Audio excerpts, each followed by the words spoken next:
The battle for Middle-earth is about to begin.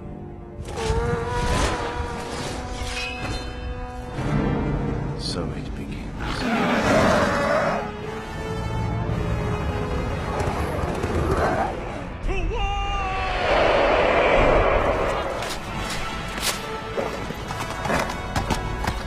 Send these foul beasts into the abyss!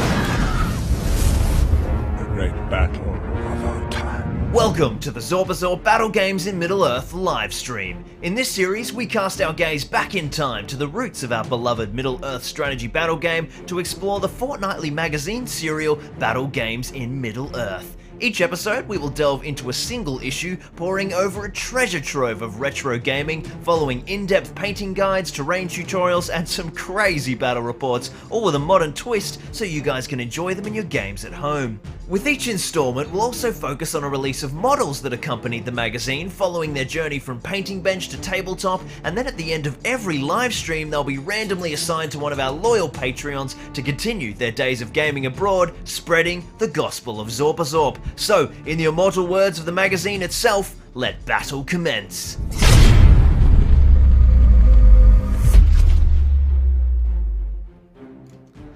Welcome to Zorpazorp Gaming, my name's Lachlan Linton Keane, and welcome to the Battle Games in Middle-earth livestream. It's been a little while, 4 weeks since our last stream, and I gotta say, what is it? Distance makes the heart grow fonder? I am pretty amped. Today is going to be very fun indeed. Super excited to join you all. We've got a whole bunch of people tuning in from all around the world, as always. I'll say hello to everyone in the chat in a sec. But first of all, what are we doing today? Well, today is the day of the Gimli. So, if you're not used to, maybe this is your first time on the Battle Games in Middle-earth live stream, this is a usually fortnightly live stream where we go through the old magazine serial from the early 2000s called Battle Games in Middle-earth. It's a magazine that came out each fortnight. It would come out at the local newsagents here in Australia and around the world, except for the United States of America.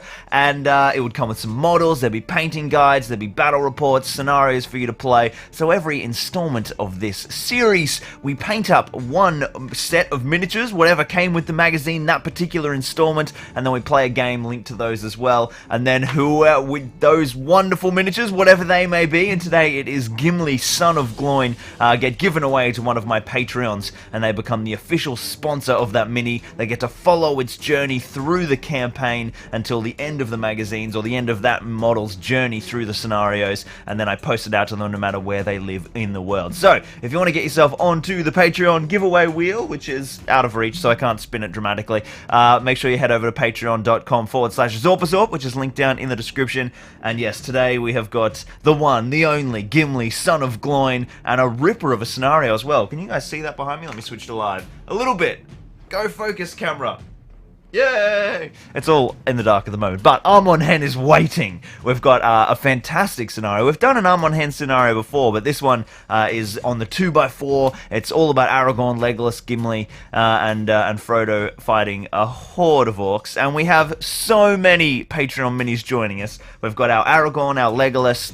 Obviously, our Gimli will be a new Patreon mini today, and our Frodo, all those heroes, Lurtz, and then Mr. Damien O'Byrne's Uruk as well. We're going to have Groblog's Gobjobs join us, because we're going to, even though it's a new scenario, it's one of the newer ones from Quest of the Ringbearer, we're going to make it retro-themed, so I've shaken up the participants a little so that we can use the models that we would have had if we were playing the scenario in 2002 as kids. So we're going to be using James Carver's Groblog's Gobjobs, which is our goblins, and then we've also got a couple of little favourite minis from Mr. Jeremy Hunthor from the Green Dragon joining us today as well, which will be exciting. He's beautiful Uruk Scout Captain. So there is going to be some fun stuff happening today. Before we switch the camera over and dive onto the bench, let's go and say hello to the entire population of the Netherlands and everyone else who's decided to join us in the chat. Let me get this mic out of the way. But I assume you guys can hear me and see me well. I just plunged straight in. I'm confident now. Hopefully I haven't been not saying anything to you guys for a while, but it's fine. P. Smitty says, I'll believe the stream when I see it. The faith is shaken. Yes, apologies guys, we missed 2 weeks, didn't we? So we only ended up missing one stream slot, but I tried to do it twice and it failed, but it's fine. James Palmer says, to quote Dooku, I've been looking forward to this. And then Mr. KS says, didn't Duke also say double the Zorp, twice the fun? I think so. Soren joining us from France.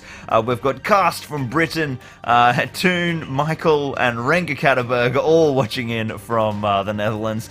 Diego from Spain, Christopher from Idaho, Odie from the UK. Johnny is tuning in. He says, the great content of our time. I like that. That's good. That could be a good channel slogan, actually. Dazza is always watching on from Ireland. Mr. Darren McWilliams, hope you are doing well over there. Johnny Russell from Scotland. Horfinge from Germany. Don't know if we've had Horfinge join us before. Maybe we have. It's a very, well, perhaps I haven't commented before. It's a cool name. We've got Dan van Rensburg from Ireland. Robert Green from Texas. Angus Gallagher. Hey dude. He's watching from Australia. James was telling me earlier, it was like earlier this week, that when the ARDA 2021 tickets get announced, well no, 2022 because we lost a whole year, that he will be packing you in his suitcase if you refuse to come. So I will be seeing you again soon at some point. Ryan Beam says hello. Peter's watching on from Sweden. Glenn from Flinders Island. Where's Flinders Island, Glenn? Is that Flinders Island, Australia? I think we have a Flinders Island, or maybe New Zealand. Cast says, anyone know if the new AOT episodes are out yet? What's AOT? I know AOT is Army of Thrall, but that doesn't have episodes. That might be the Age of Sigma magazine. I'm not sure. Thomas Rainville tuning in from Canada. Tom says, toss me like a dwarf. Always happy to, Tom.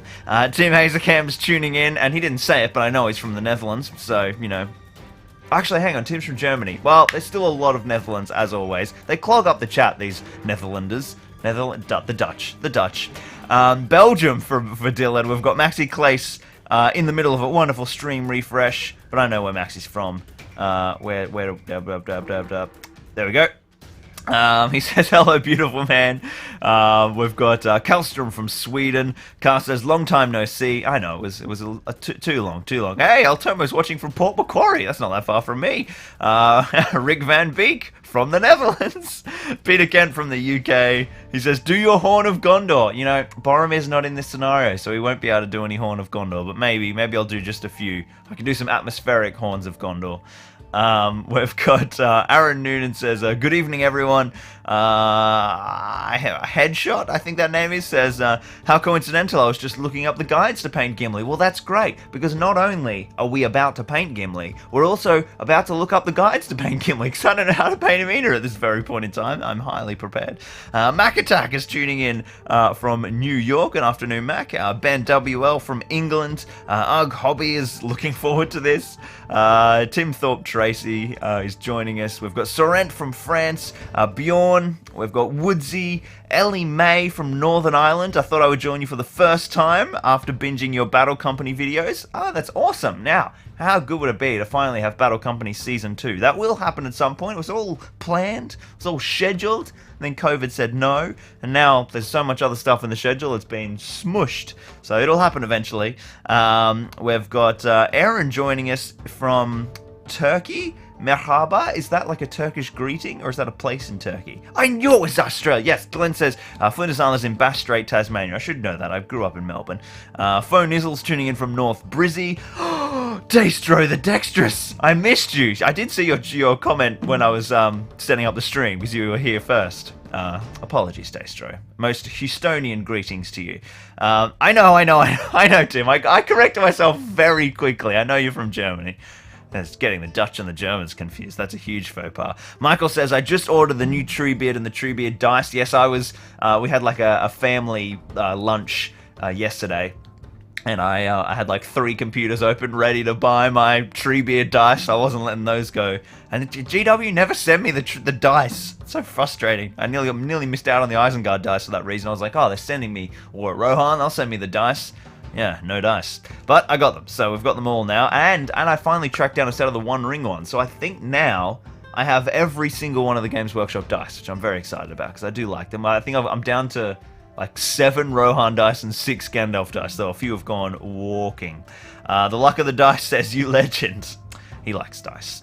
Another Dutchman here, provoked into adding to the chat clogging. Oh, it's good to see. Marcel says he was going to bed, but then I saw I was going live. There goes the sleep schedule. Finally a stream, Pokez. Oh yeah, Angus says, I hope you're safe in Port Macquarie. To, who was it that was joining us from Port Macquarie? That is a bloody good point. You're probably underwater right now. It was El Tomo. Some serious flooding here in Australia again. I think the worst flooding we've had in that region since 1930 or something. So, you know, there's like the classic news shots of houses just floating down the river. It's pretty serious. We've had like a lot of rain up here. I'm about Port Macquarie. I think I'm about 4 hours north, maybe a little more. I think Port Macquarie is south of Coffs Harbour. I can't remember. I think we're about 6 hours north of Port Macquarie. It's Tim's mocking me in the chat about Germany. It's fine. It's very wet here, and it is very wet down there. So I hope everyone's down there nice and safe, because yeah, it's pretty severe weather. Dice scalper. No, the dice are for me. I'm not scalping them, I promise. Chris McLean tuning in from Brisbane. El Tomo says it is a little damp, but all safe. Oh, that's good. Stay on the high ground. Basilis is joining us from Greece. Yeah, Erin says, first time joining, very excited. It is late, but I hope it's worth it. Well, I hope it's worth it too. Where are you watching from, Erin? Alright. Oh, Microforge. Mr. Elby is joining us from Geelong, down in Victoria. Alright, so, what are we doing today? It is Gimli. We've got the, you know, obviously these magazines come with a fantastic paint guide, which we'll have to have a bit of a flip through. We know it's good old Elven Cloaks. We're Elven Cloak pros now. We've painted up Frodo's Elven Cloak, Legolas's Elven Cloak. I don't think Aragorn had one on the model we did, but we can do Elven Cloaks, so we'll probably start there. I've given him a nice prime in the very, very, very last drop of paint that was inside my standard Mechanicus spray. That is out now. It's okay. I'm going to GW in April. I can pick up some there because there's none on the online store. But yeah, so it's gonna be good. We're gonna paint up Gimli. I guess we can do a quick chat, just a quick chat before the brushes come out.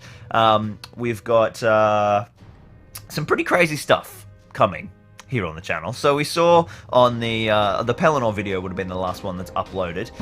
So that was basically a bit of a clip show of the Pelennor board, that was one of the first kind of big board builds for the channel after Osgiliath. I did Osgiliath, which was sort of launched the channel. Then I made Edoras 1.0, and then I did Pelennor. And Pelennor was a big transitional board for the period, really, where I got to about 8,000 subscribers, and then I went full time, and so I was crunching away, and I was making videos, and I made 5 videos on the Pelennor Fields board build, and they are unwatchable. They're terrible. They're like an hour long each, and we're about to do some special stuff with the Pelennor board. So I was like, well, I can't have those videos up representing the build. So I made a kind of a re-edit of that whole process, condensed down to 18 minutes. It's much more watchable and a much better video. So if you haven't checked that out, check it out. It's just my most recent upload. So that is, oh, Woodsy's just become a Patreon. Why, thank you, Woodsy. I'll have to add your name to the wheel in pen before we spin it later this afternoon. We have had that happen once, where someone pledged at the beginning of the stream, and then they came up as the winner for the giveaway at the end. I think it was like stream 7 or 8. So you're in the draw. So we redid the Pelennor board, and all of that is working towards essentially what is going to be a Guinness World Record attempt. We are going to set up this is all secret, right? Don't tell the other people. Don't tell the other subscribers who aren't here right now. This is all secret squirrel business. But that's okay. There's only my favorite 100 subscribers watching right now. And to any of you who are watching this in the past, that's an achievement. To any of you who are watching this in the future, you're also my favorite subscribers. Anyone who doesn't, they're not. So we're gonna try and set a world record attempt, essentially, for the largest Middle Earth wargaming board by square footage. We're going to like send it out to Guinness and everything. It's going to be great. So we've obviously got this massive siege of Minas Tirith that's going to happen in early 2022, which is what we're building the huge Minas Tirith community build towards. And that thing is coming along. Let me tell you, we have got a lot of other YouTubers working on some impressive stuff. We're going to do a big sort of collab in that regard. I think that'll end up being about June, but we've got this event coming up on Easter weekend, Easter Saturday, and it is going to be it's basically like a test weekend for everyone who's been working in Brisbane on the community build. So it's just a very small select number because of COVID restrictions at the venue, and it's only those who have been like working on buildings for the build have been invited, sort of like as a little thank you to them, and it gives us a chance to sort of test all of the complex campaign rules for the big battle, which is going to have about 50 players on one Minas Tirith board. It's going to be insane. So I was like, well, if we're going to do this test battle, we got to film it. And then it became bigger than Ben-Hur and turned into this world record attempt. So essentially, Pelennor 6x8 foot board, that's being added to some other boards that we've got, and then of course the current Minas Tirith board. Now the Minas Tirith board we'll be using in that build isn't going to be the finished board by any stretch. It's just what we're up to at the moment. So I'll have a video coming out on that build. I'll have a video coming out on sort of the entire build, building the whole thing, how big it gets once we join some components. And then we're going to have a bunch of coverage of that event. We've got some amazing narrative scenarios that are... It's a very unique style of event in that it's a long-form campaign over the whole day. So there's these 3 massive scenarios, and the battles basically go all day, but the players rotate and move around, and some really, really cool rules, I think. So I'm going to sort of write up all of those rules and release those to you guys as well if you want to play the insanity at home. So it should be really fun. So that's sort of what's coming in the next little while. There's also a massive collab, massive in terms of the amount of effort that's gone into it and how awesome the video is going to be. And also massive on who it's with. A really, really good friend of mine who has a pretty sizable YouTube channel.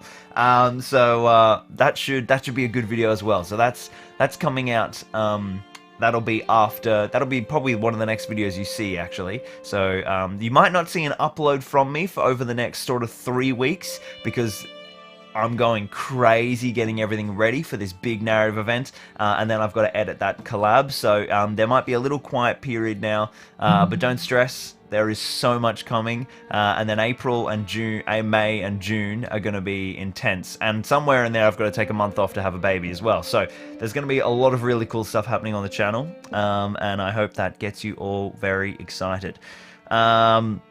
Aaron says, will you be revisiting your small Minas Tirith campaign? Yeah, absolutely. So the point, essentially, that Minas Tirith campaign, Minas Tirith in Flames, that is a 4-part campaign. We've done part 1. Parts 2 and 3 are small scenarios that rely on, first we need the gatehouse, and then we need the buildings behind the walls. So I can't do part 2 until the gatehouse is built, which is not going to be built till later this year. And then part 4 is like a massive 10,000 point battle report. It's going to be crazy town, sort of like we did with Pelennor, and that'll all happen. So that's definitely happening. That's part of like what the whole Minas Tirith community build is all about. And then we will do a 20,000 point battle where we join all the boards. Oh, it's gonna be crazy. Okay, so Declan's just joined us. Hey dude, watched my lecture from home this morning so I could finally join the stream. Excellent life choice. Priorities in good order there. I think it's Scotty Gaming says, wait, you're going to be a dad? Congratulations. Well, I'm already a dad, but thank you. I have 1. Number 2 is coming, which will be a change. We shall see how that goes. Dylan says, is there a way to find players in your country? The best way to do it is to find your local region-based Facebook group. The Great British Hobbit League has sort of been the nexus of our community for a long time. So you can sort of go there and then go there, from there to other places. There's an American page, there's Australian pages, there's Irish pages, there's the New Zealand Hobbit League, there's a German page, there's a Dutch page, there's a Swedish page, there's lots of little Facebook groups, and then they can usually point you more locally to how you can find some players. Richie's joining us. We've got Sam Fortin. This stream always makes my weekend of work on my house bring on. I can't read this morning. This stream always makes me. Okay, no, it's all right. Sam's typed a slightly unreadable comment, but that's fine. I'm not going too crazy. But bring on the SBG is the most important part that Sam says. Left out a few adverbs there. Papazulo says, hopping into the stream to soothe my spirit after that France-Wales match. Still not over it. I'm not familiar. I'm assuming it'd be football, right? Not rugby? Probably. I mean, both those countries play both those codes, but just by proportionality, it's probably going to be football. The Houstonian Middle-earth Alliance. There you go. Daystro's got a Houstonian page for everyone in Houston. Luck of the Dice says, I have 4 kids, bud, you'll be fine. I don't think we're going to get to that point. I think I'm going to be fine with 2. Car says, oh, when is the Star Wars Legion 212 paint guide? Oh, rugby. I got it wrong. My bad. Probably not for quite a while, if ever. Star Wars Legion, I don't think I'll do many painting guides anymore. Maybe for really special stuff, like I'm building an ATTE. But just for like everyday units, those videos started performing really poorly.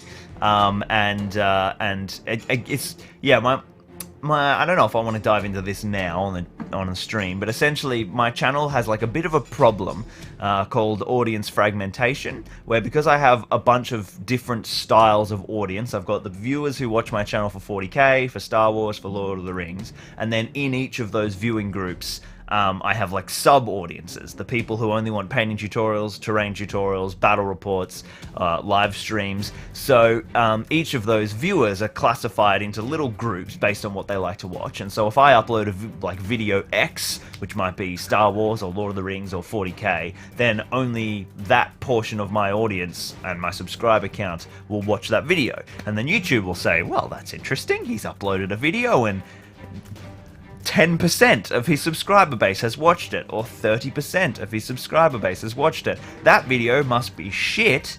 I'm not going to promote it to anyone, and then the views don't go anywhere. So when I started really diversifying and doing like equal amounts of Middle-earth, Star Wars, and 40k content, I got like a nice little upward trajectory because all the new people arrived, and then my channel just started flatlining. Because YouTube just stopped promoting my content. I put out a 40k video, and only 40k viewers would watch it, and most of my so basically I've had to sort of make a bit of a decision to really kind of hone in on what my core audience is, and so for a couple of months I'm just going to hammer some really targeted Middle-earth stuff to try and re-establish Google and YouTube's understanding of my audience and get some really cool Middle-earth content at the same time. And then I've got I'm bringing back some amazing 40k content, but it's not going to be like lots of small 40k content and Star Wars content pieces. It's going to be really big, exciting stuff that everyone will want to watch, but it won't ruin my whole channel metrics, at least for this year. And then I might expand again once I've gotten out of this little kind of bump, this rut, algorithm-wise, and then I might be able to go back to more even content for at least maybe even later on in this year. So for the next 3 or 4 months, there won't be any small Star Wars or 40k videos. It'll be all about Middle-earth and big Star Wars and big 40k videos. So less of them for the other systems, but they'll be very exciting. But yeah, anyway, so I'm rambling on about boring channel stuff, which probably most of you guys aren't interested in. But sometimes it's nice for, I know you guys, you're not YouTubers. You sometimes might be confused by the choices I make, or which choices YouTubers make when it seems really obvious to make this one video, but no one ever makes it. So I don't know. Maybe if that's interesting, let me know. But so yeah, I'm not going to do any Star Wars painting tutorials for at least the next 6 months, I'd say. But I will do Star Wars content, just not painting tutorials. It'll be some really cool stuff. But I just can't make lots of videos on it. Yeah, I'm building an ATTE. Yes, I've got 3 ATTEs. I'll be retrofitting and converting an old Hasbro kit from 2008. I'm holding up my hands, and they're, it's so big you can't see on the camera. It's like 70 centimeters long. It's massive, and I've got 3 of them. Yeah, it's gonna be good. And Darren says that's the reason I watch all your videos. See, Darren gets it. Darren's got my back. Darren's got my back. Bacillus says, what's your opinion about the new... This has turned into a huge questionnaire. This is what always happens. When I haven't streamed in ages, I'm like, I just want to chat to you guys. And we don't start the actual stream content for like 40 minutes. And then the stream goes for 4 hours. But I'm it's fine. Fire your questions away. I'm enjoying it. I've missed you guys. Haven't chatted for ages. Bastilla says, what's your opinion on the new Middle-earth SBG miniatures? Some of them have been a bit incongruent with the style. That's my only criticism for some cases, and some of them are amazing, that fit perfectly within the old Perry aesthetic. The new tree bit is fucking incredible. It looks so cool. I cannot wait for it to arrive. I've seen some photos of it comparing with other models now and seeing it in more of a real space than the photo shoots. But even so, the photo shoots look great. And of course, the Warhammer TV painting video went up, so we got to have a good understanding of its space there. It looks fantastic. What else has been happening? For instance, the Dunlin Huskarls look incredible. Their proportions are beautiful. They're not heroic scaled at all. Maybe a tiny bit on the hands, but they fit really nicely within the old Dunlin miniatures. But then sometimes some of the newer stuff that comes out is a bit more heroic-y scaled and a bit more kind of modern GW, and it's not as kind of minimalist and true scale as the original Perry stuff. And I much prefer the Perry true style aesthetics than like a modern GW sculpting aesthetic for like 40k in Lord of the Rings. I think works awesome at 40k. So sometimes there are some of the models that have come out that look a bit like that, but they're still great sculpts. It's just sometimes they're not quite congruent, but most of it's been pretty great, to be honest. It's only one or two that have made me, I've been a bit like, oh, I could have used a less chunky or different proportion there, but the detail is unquestionable. Detail is amazing. It's just proportions that I've been worried about. Heroic versus real scale. I'm not going to read that one out, but that's funny. Any plans to expand on your Rohan house builds? Yeah, 100%. Basically, I made a decision about 2 years ago that I'm eventually going to move to New Zealand.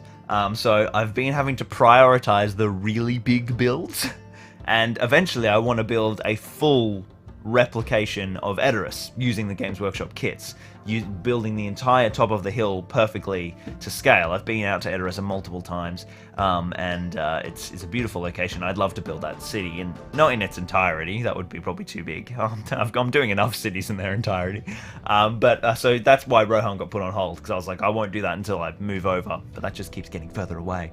But there will be more. T-Titan says, do you think the new Dragon Cult Acolytes might make the Easterlings more viable for competitive? Well, they're absolutely viable now, for a start. The problem with Easterlings that I find a lot of Easterling players have who criticize them as an army is they try to put a round peg in a square hole. There are amazing competitive builds. It's just, it doesn't have like the breadth of competitive play that a lot of armies have. You can't just take Easterlings and play whatever way you want to play and the army be insanely competitive, like for instance Gondor or Mordor, there's some armies are at the moment just like much more optimized at playing certain ways. So, the Easterling players will see Easterling phalanx shield wall, just build a massive shield wall of Easterlings and then be like, well, this army's not competitive, because it looks like that's how you should play them, but that's sort of rarely the case. So there's definitely great builds you can do. I would recommend listening to the Green Dragon podcast on Easterlings, where Kylie and Maddie and Jeremy, who are all experienced Easterling players, basically put out some pretty great ways to play them. Lots of, from Dragon Knight spam to obviously making use of the, what's the dude with the staff called? The Easterling War Priest. Haha, got it. And obviously, and Umdur is like an insane hero. So, it's got a lot of great components there. I think the new models are going to be fantastic. I think a lot of people banging on about the fact that they're overcosted often don't understand game design principles, frankly, but also you have to understand that costing is context-based. So simply saying that this model is 11 points and this other model with similar stats is 9 points, therefore these models are uneven. That's not how game design works. Models are costed based on the context in which they exist, so you got to consider the army bonus, you got to consider the army list, the actual units that it exists in and around, and the fact that some models will be more expensive for a similar type of thing because that army has to pay a premium to get them because it's not their shtick. Hunter Orcs, their whole shtick is that they're cheap and 2 attacks,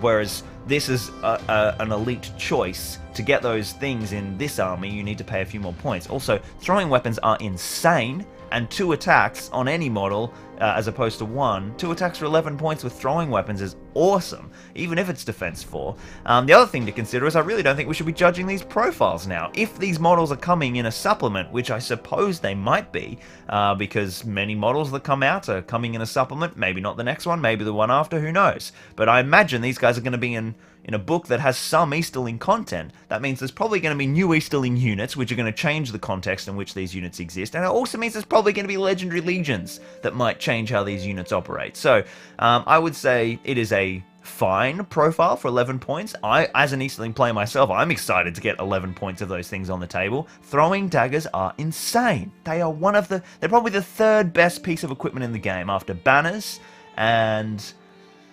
maybe they're 2nd. Banners are insane. Shields are really, really good. Yeah, they're probably 3rd. Throwing weapons they're clutch. Mounts. Banners, mounts, and then shields and throwing weapons. They're on the podium of 3. So yeah, obviously they've got their weakness. They're only strength 3. They're defense 4. They're fight 4 though. That's, they obviously, they're kind of, it's like they already have the Black Dragon upgrade, I guess. So who knows? Let's just wait and see what happens, I guess, is my call. But I still think they're fine for 11 points, and depending on how the context of the army changes, I think they could be great. They could be great. We'll have to wait and see. Will I do a Smaug video? Well, I did one dragon video. Would be fun to do a Smaug video, I think. Michael says, I just started SBG and I noticed many models are not available anymore. Do you think that they will make them again? By many models are not available anymore, do you mean like some of the older sculpts? Basically, it's the dream of Rob, the Middle-earth manager, to have everything for every army completely available in the store. The fact of the matter is, the Games Workshop warehouse is a mess. It has been a mess for a decade, and they're very constrained on space. And we're not very important compared to the 50,000 different Space Marine kits. So we have to fight a bit to get space. But they are increasing the warehouse space. They've been building this new warehouse for forever. So hopefully that means that we can, more and more will permanently come back to the range. And we're seeing that. Rob and Jay are fighting the good fight. And Dan now. Are fighting the good fight and getting, we see more and more models returning permanently to the range, not just coming back as made to orders, so that's exciting. KS says, wow, and poor Grimbold doesn't have any of those things. He's got a big axe. Dan says, I find it funny how they sell Easterlings with less pikes than they need. Yeah, so that was because back in the old days, Easterling models were metal blisters that only came with pikes. So when they were designing the new plastic kits in 2005, they were like, well, most players have a lot of pikes already. We'll just put only 4 pikes in the kit to reduce the amount of plastic overall, so that they could make those models more detailed. And that's why the Easterlings, for instance, look better than the men of Minas Tirith in terms of, like, they're a little larger, they've got a bit more detail in the armor, because there's just more plastic in them. So they say that's why the Urukai look better than the Warriors of Rohan, for instance, because there's 20 Urukai in a box, or there was, now there's 10, I think. Oh no, they're back to full size, aren't they? Versus 24, so they could make them a little bigger. So yeah, they opted for that route. In the long term, it sucked. But I actually prefer all the metal Easterlings anyway, so... but you obviously got to track them down second hand now. Start painting Gimli. Some of us have to sleep soon. That's a fair call, I think. Alright, let's swing on over and I can do some more chatting while we're actually painting. And we'll do ourselves a nice little paint job on Mr. Gimli, son of Gloin. Alright, now what I'm going to do is quickly swing you guys over to the holding screen while I bump the camera around, and I will be back in just a second.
Alright, there we go. Apologies, friends. I did the classic Lockie not having my wet palette prepared, and I didn't feel like having a big mold attack on stream, so that should be good. Let's bring this mic in a bit. And this is our little Gimli, son of Gloin. We're going to be painting up a... just get this mic in. Let me know if you guys can hear me nicely as I've changed this mic setup.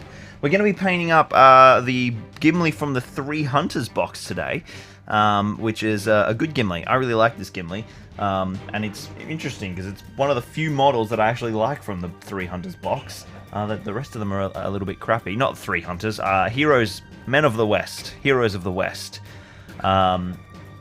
It's quite a nice Gimli. It's got a cool. It's got his elven cloak, which we need because we've left Lorien. If we're theming this as our Amon Hen Gimli, which you know, the other Gimli that used to come in the magazines is like a Balin's Tomb Gimli. So I quite like this. I quite like this Gimli. So let's get in and start smashing down our coat. I'm just going to smash my fan on.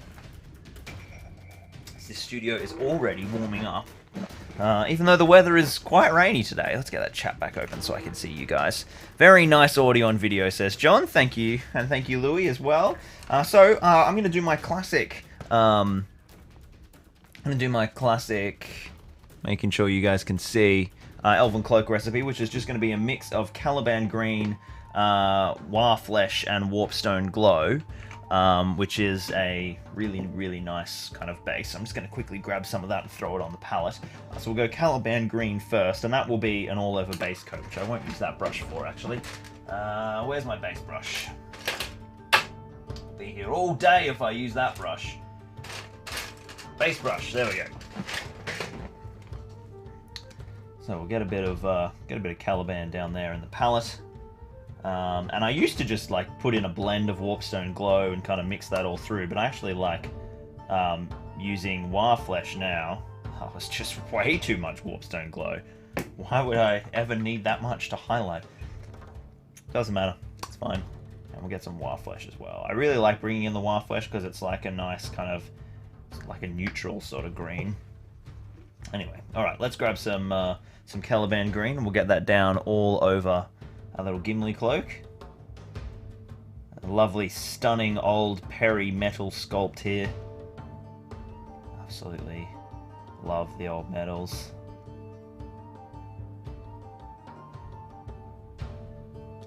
Although I have to say, the new plastic Gimli is actually really up there with one of my favourite of the new plastic models, the new sculpts. I think it was an incredible job. I can never remember, for some reason, I just always forget which sculptor is metal and which is plastic. In terms of out of the GW team. But good work to whichever one of you lads it was. Get this green nice and all over. I've got a fairly moist brush, and it's on the palette, so it's going down quite thinly, which means it's not going super dark. Like Caliban Green can go super dark if you apply it too thickly. And I think that works for us here. You can see this brush is absolutely trashed. That's fine, I'm just whacking down a base coat, don't care about that. And the great thing about the fact that we've primed this with the dark grey is it's a super forgiving prime. So if we miss little grooves and spots, it doesn't matter. You'll never see. They just fall away into the shadows. That's why I quite like dark grey. You can get... It's much better than black. But for painting quick, it's much more forgiving than light grey, which is just hell. You just see everything. Or white, which is even worse. You just see everything. I'm just going to get a little bit more pure Caliban there and just try and darken in there a bit to make that a bit more opaque because it's shadows. Okay, that's looking pretty good. I'm not even going to wash my brush out here. I'm just going to go straight into my Warflesh and I'm just going to wet blend this straight on. So this is going on over the top of the Caliban on... I kind of work down. I'm hitting highlights mostly, but then I will start to sort of fill out the mid areas a bit more. So I want like really good coverage on some of these areas. then I was working with the grain, adding it into some of the broader regions. So now I've got pure Caliban left in the recesses, and then that subtle shift to Warflesh on the mid-tones and the raised sections. Oh, forgot about the shoulder. I'll go across the grain now with my Warflesh so that I can ensure that it leaves some of the Caliban in the recesses. And the hood, can't forget the hood.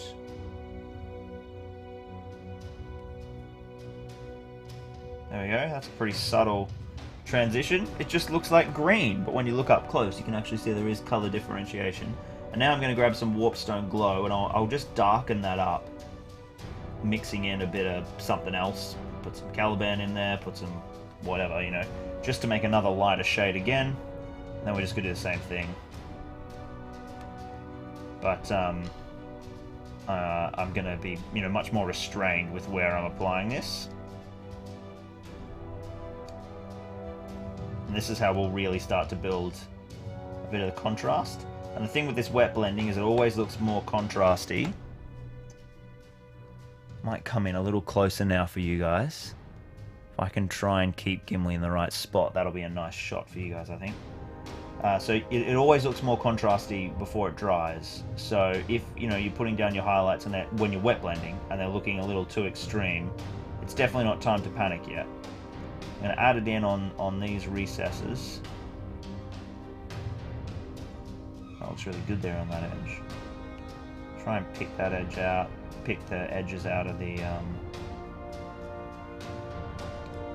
Gee, I just love painting green cloaks. After hordes and hordes of Rohan and a million Fellowship heroes, it's something I'm really confident in, and painting something that you like doing and you're like comfortable in the results you'll get is very satisfying. Continue that highlight in just so it looks consistent. I'm just going to put a really subtle one down in here, and that's probably all the highlighting this inside of the cloak is going to get, because I do want it to look darker.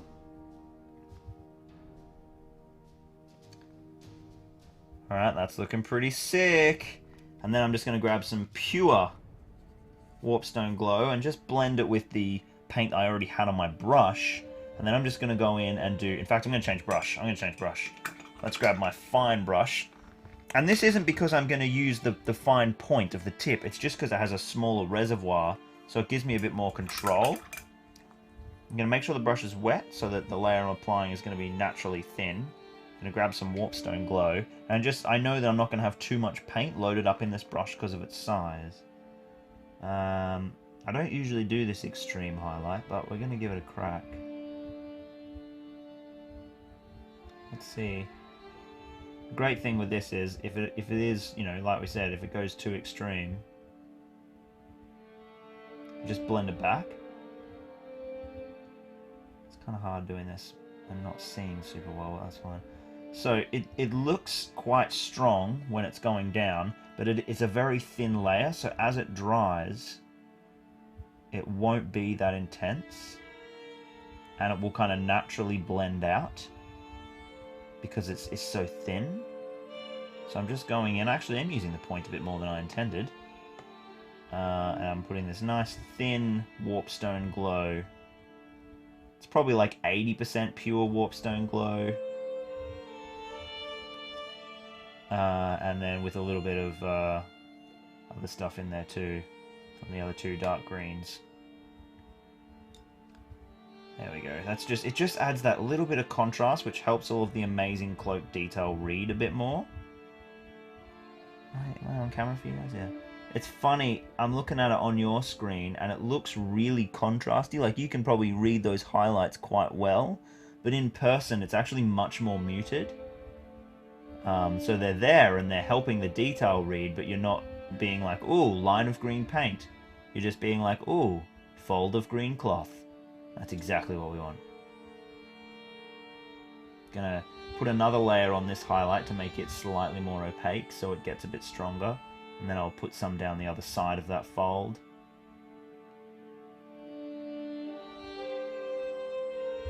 And I'll go one in here. Wouldn't mind getting a bit more more highlight detail into this. And this is on the shoulder. This is in full sun. This little portion there. Alright, that is a pretty swish looking cloak. Boom. And that's such a big block of Gimli's colour done on this model. He looks fantastic. Oh, God, I love painting green cloaks. Okay, let me switch back to the chat. We've got, I like to mix grey into most colours, especially for the elven cloaks. Yeah, 100%. Mixing in greys is such a great method. My mate Jacques, who's just like a master painter, he always mixes in greys to his elven cloak blends, and it just looks awesome. I've got some weird bit of something there. What is that? Oh, it's flash. Awesome. Deal with that later. I love the old Grishmark model, says Captain Snuggles, 100%. One true Haldir. Well, you would be good at painting cloaks, Haldir, especially elven cloaks. Handsome Patter says, sorry to ask, but aren't the elven cloaks usually closer to grey? Yeah, usually they do have a bit of grey in them. I just love doing my elven cloaks quite green, particularly when I'm painting sculpts that are like Amon Hen themed, because they're meant to, the hue changes based on their environment. So I like painting them more green when you do for my Amon Hen cloaks, and then I'll put more grey in for like my more neutral fellowship ones. Yeah, I mean, you've got to do it, Marcel. Who doesn't want 1,000 points of Rohan?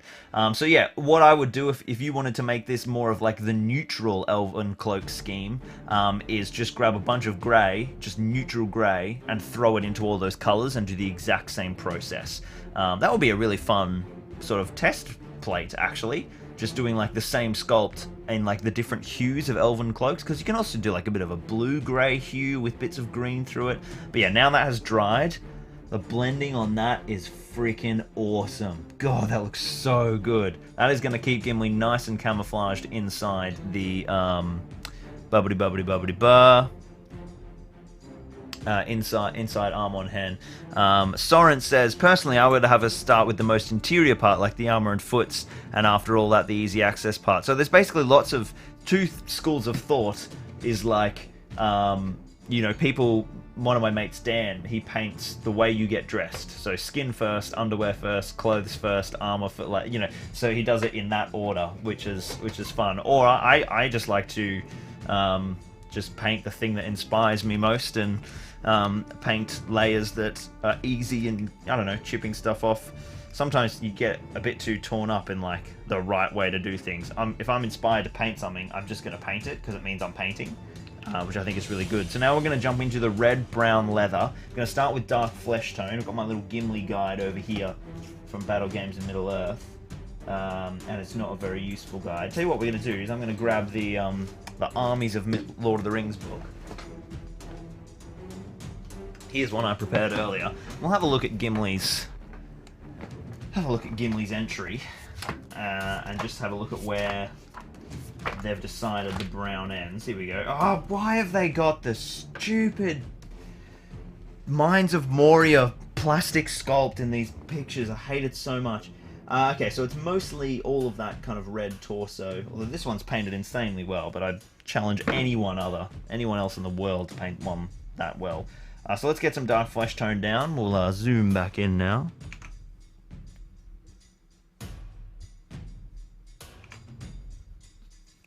Morning, Philip. Hope you're well as well.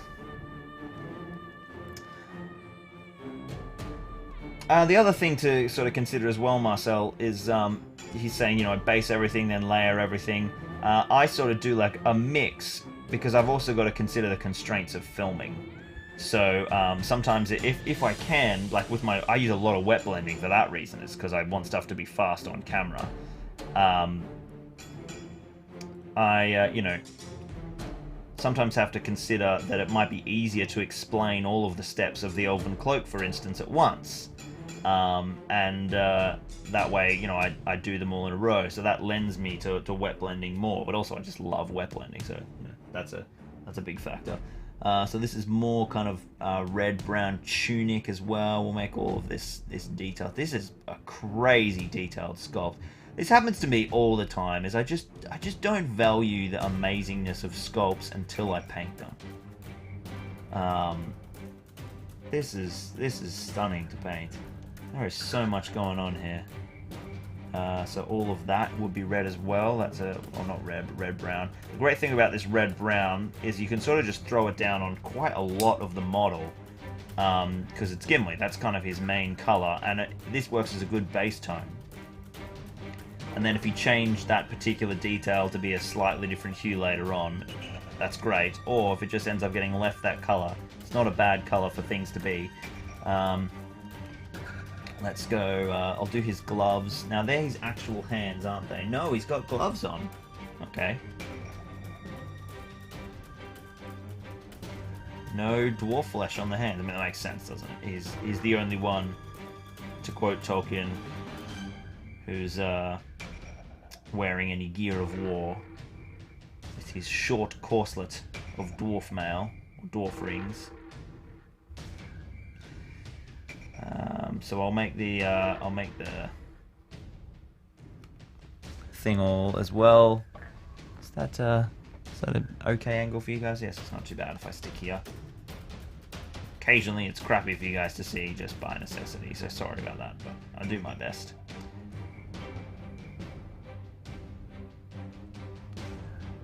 That's looking pretty solid. I'll have to work out how to handle these hands. How to handle these hands.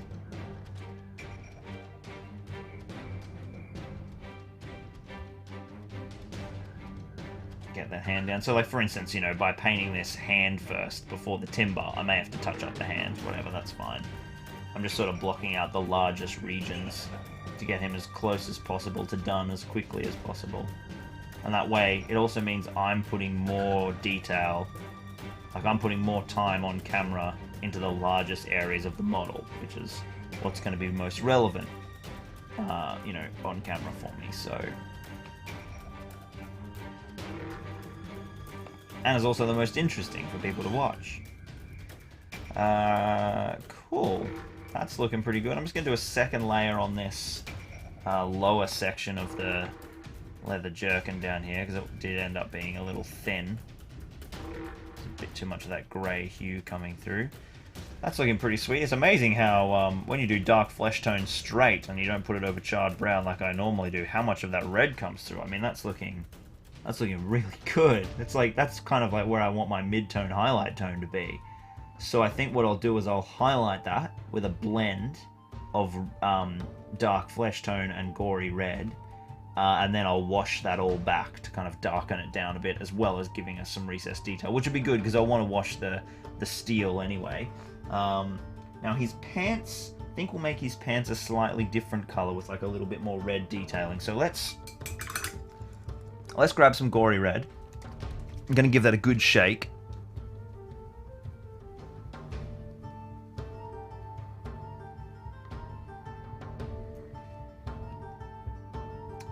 And I'm going to throw some gory red down the palette.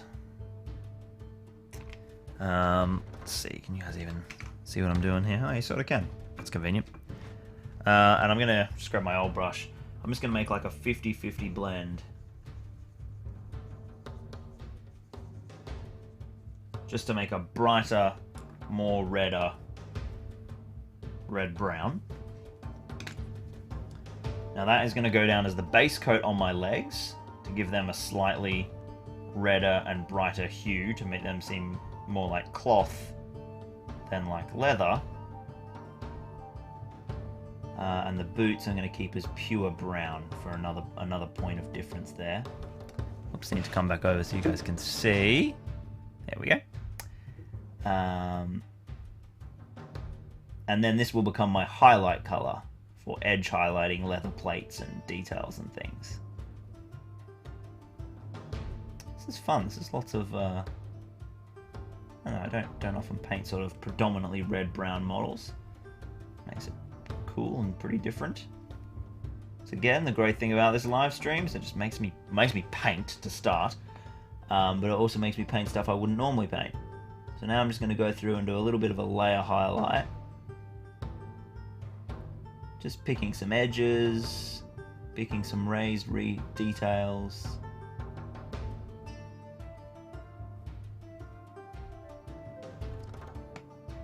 Making sure that I'm not doing it everywhere. Cool, that looks good. And the cloth can have like a red highlight that's much brighter, and then I'll use that to highlight this banding here, and maybe whatever that is. Alright, let's grab some pure browns. Let's go for not dark flesh, let's go for charred brown, which is like our brown, which is here. Jeez, I need a new one of these. Oh, did I end up buying that Rhinox hide? Damn it, I forgot. I'll have to get it when I go to GW in April. Axes of the Dwarves. I'm just reading Gimli's stats here. And Leggy. Oh, we're going to get to do final count 42. Going to get to do all the fun stuff. Using the new rules. Alright, so I'm going to throw this brown. We'll throw it on my, my axe haft.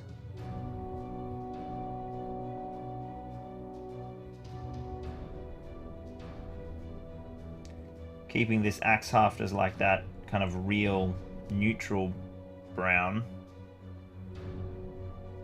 Almost like a cool brown.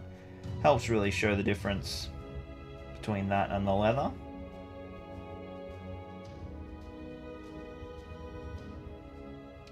Makes them feel like different materials.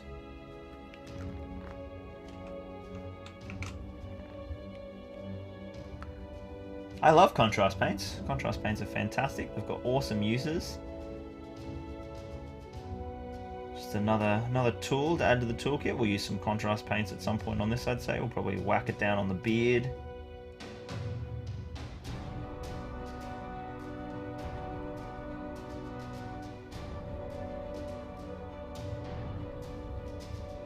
Alright, down goes. That's our axe haft all sorted. That just needs a bit of silver on it, and then we'll chuck down this brown all over the boots as well, just to give us that.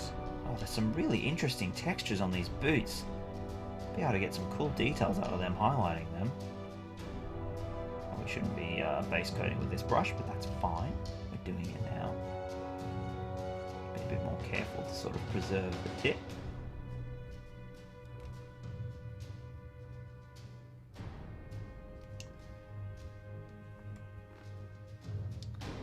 And one more boot as well. And it's Gimli come along quite well. Steel down, and then a wash, and that's a lot of our layers finished, and then it's hair and flesh and onto the battle report. There you go, it didn't take too long.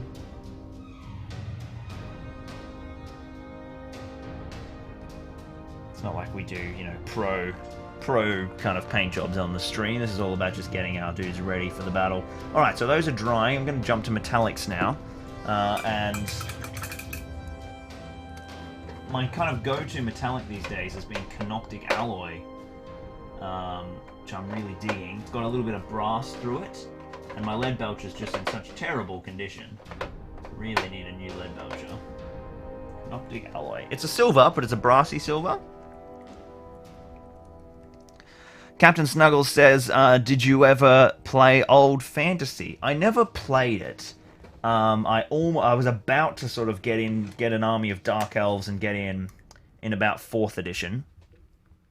But then I just kept getting more 40k armies instead. And then I sort of decided that Middle Earth would be my kind of fantasy thing. But yeah, I mean, I very closely followed the system and followed the lore, even though I wasn't actually playing it. Like, you know, I'd always read every article in White Dwarf for fantasy, and I did like it in terms of the world, and I like Rank and Flank. Rank and Flank's good fun.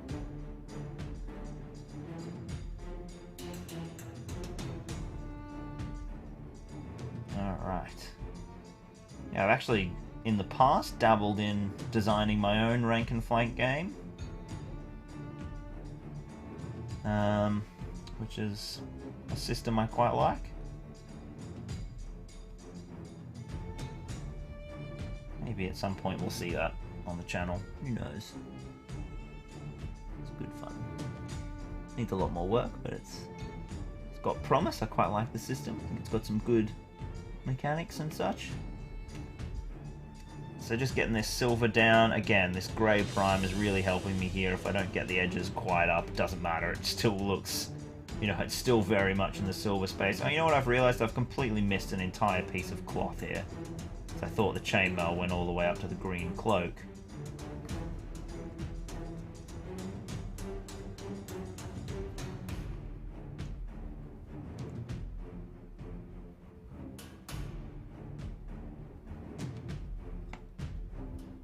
Alright, so that's all the silver down on the chainmail. Then we've got the... oh, you know what? I also haven't done the helmet. I've just sort of been ignoring that completely. We'll do that at the end. Sod it. Let's commit. Commit to ignoring it. I think there's some gold detail on this axe as well. Not sure. Get our nice silver details all over that axe head. Just a nice even base coat.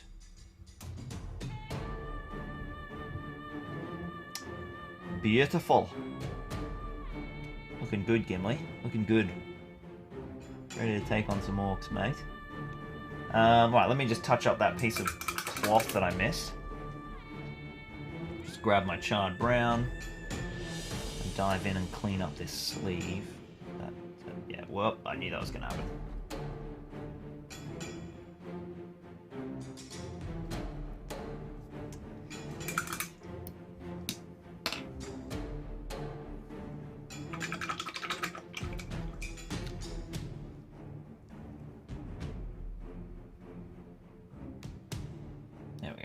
That up. Victor says, Victor, I just ordered the Pelennor Field starter set and all the paints from the Citadel app, Citadel that are listed in the app. Is it needed to buy all those colours? It was as much as the set itself. I mean, they'll be useful to you for sure, and you know you need paints. Yeah, just they'll be useful to you, mate, for sure. I don't know what the Citadel app says about Pelennor and what paints they said to buy, but at least that's like a great starting place for you. You might decide you need a few more colours or a few extra colours, or they might be perfect for you. Have to wait and see, but that's really exciting for you. So what's the helmet look like? It's got a bit of brown and a bit of natural brown, so I'll go back to my my charred brown for that, and I'll just get there's another bit of metal. So the helmet has like gold detailing, so I'm just going to get some... this brown. I'm just going to get some brown down all through this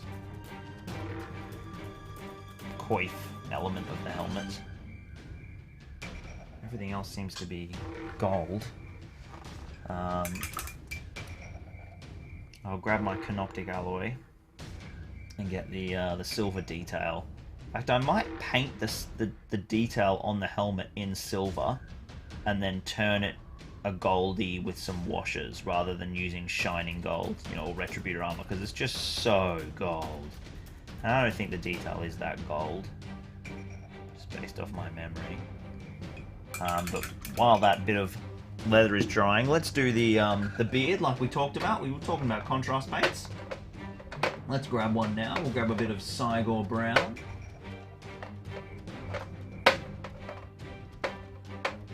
When we find it, don't make me stand up.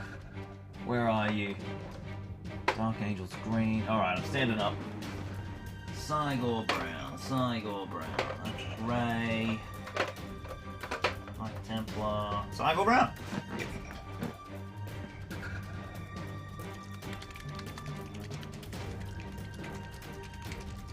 Sam says, I just use grey models most of the time. I mean, this is obviously still primed. I'm not advocating painting unprimed. I just mean it's got a nice grey. Oh, I see what you mean. You just play with unpainted models. I use grey models. Now, you gotta paint them. You gotta paint them. Your life will be changed forever. It's so nice painting with beautiful painted stuff. The game is just so much more immersive and enjoyable. For me, anyway. You obviously play however you want, but I really love playing with a beautiful board and beautiful minis.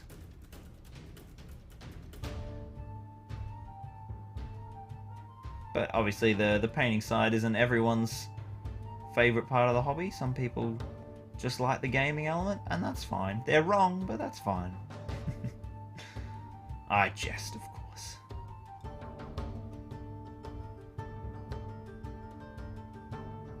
Alright, just getting this Cygor brown down all over the beard. It's just a nice to use a completely different brown again to, you know, makes it feel like a different material.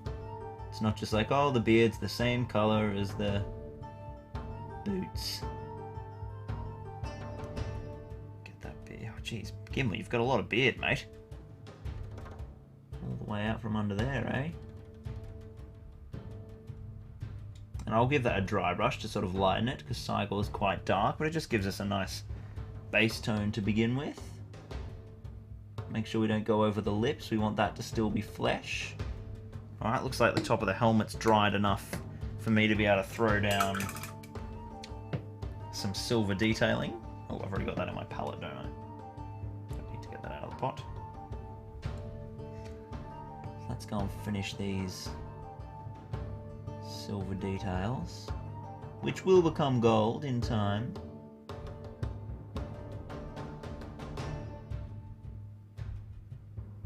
That's the nice thing about using canoptic alloy, is it's already got that brassy element under there, so it will be quite a dream to, you know, get some Seraphim Sepia on here, or I think Seraphim Sepia is the one that gets you that nice, it'll get a nice brassy auburn tone. We're going to just hit the top of the helmet as well, leaving those brown bits, obviously.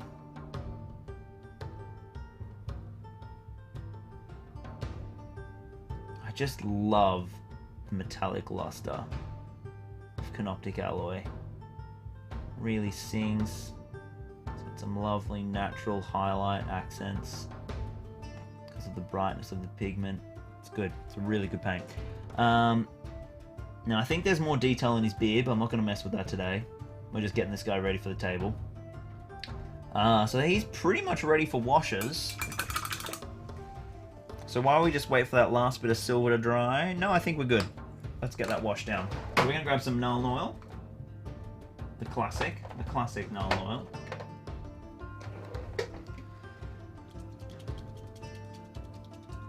Hey, Anders Talks Hobbies has joined us. Hello, hello. Yeah, it's my favourite Gimli sculpt too. Actually, it's not. It's my third favourite Gimli sculpt, but it's a big favourite. I would say my favourite is, well, first and second, but I can't decide the order. How about you use the right brush, Lucky, for doing a wash? First and second are the Amon Hen sculpts. So Breaking of the Fellowship Amon Hen and Attack at Amon Hen. And I bought the Breaking of the Fellowship box when I made to order a few years back. Larissa bought it for me as a birthday present. And my mate Dan had already painted a bunch of those models and wasn't happy with his paint jobs and was going to strip them back. And so I was like, well, I love your paint jobs, Dan. They're fine, you crazy person. Let's just swap, and I'll give you my brand new box, and you can give me my your painted ones, and then half of them will be done. And so we did that. But Dan had, like, accumulated those sculpts secondhand while that box was out of production, and Dan had accidentally thought that the Breaking of the Fellowship Gimli was the Attack at Amon Hen Gimli. So I don't have the Gimli from Breaking of the Fellowship where he's throwing his axe. And then when I bought Attack at Amon Hen, and it was the same one as my Breaking of the Fellowship Gimli, I was like, hey, what's going on here? I've already got this Gimli. Where's the Gimli with the axe throwing? And I thought that was in that set, just because that's what had happened with Dan. So I actually have two Gimlis from Attack at Amon Hen, and no Breaking of the Fellowship Gimli with the throwing axe Gimli, which is awesome. So, which is not good, but it's an awesome sculpt. So I still need to track down probably my favourite Gimli when Breaking of the Fellowship goes back on sale again. Look at that. So, Nuln Oil slapped down over pretty much everything except the green that we've painted so far. Oh, I left some hair off of the back. While that Nuln Oil's drying, I'll get that hair base coat down.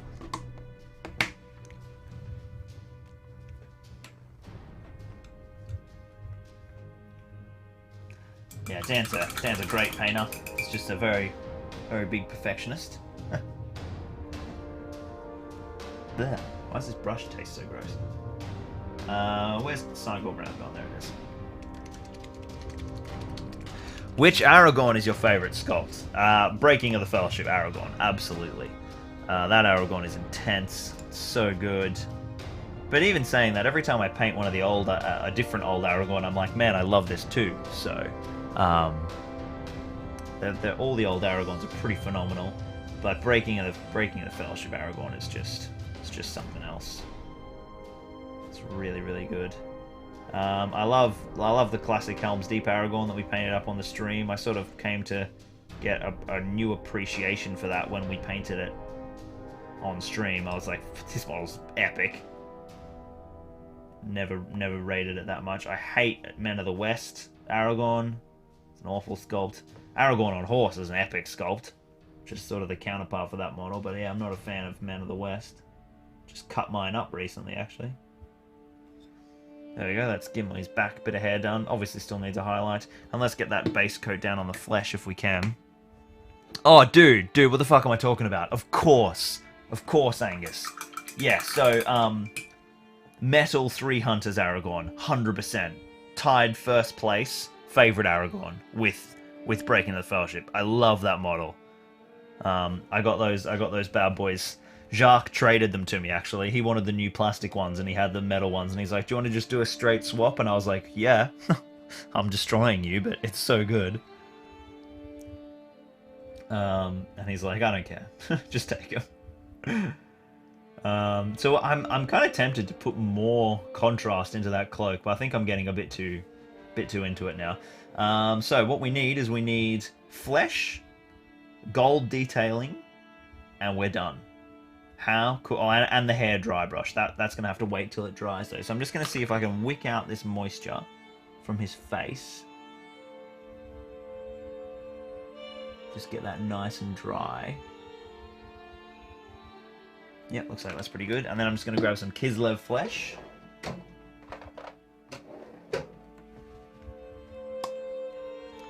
And get... I was worried that there wouldn't be many tuning in, because I hadn't streamed for like a month now, and people would be like, oh yeah. Ah, Handsome Patter did remind me about the, hat. Oh, dude, Flaming Brand Aragorn. That's another great Aragorn, and one I don't actually have. Good call, KS.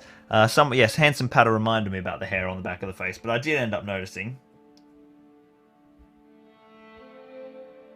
Alright, bit of Kislev flesh, going down on the palette and drawing that out pretty seriously. Using the moisture of the palette to thin that out, because it's pretty thick. And we just want to... this is what the lads were saying about, like, you know, the benefit of painting your skin tone first, is you don't have to be freaking out right now about getting it on the inside of the helmet. But with a bit of brush control, hopefully I won't have to neaten anything up. Looking good so far. That's one side of the face done and the nose done.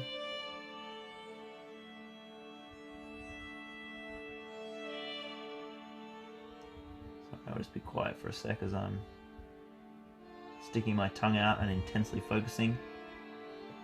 Beautiful. Alright, that's our Gimli face done. Let's get his lips. This is the toughest bit. I'm going to get new paint on. New paint, draw it out.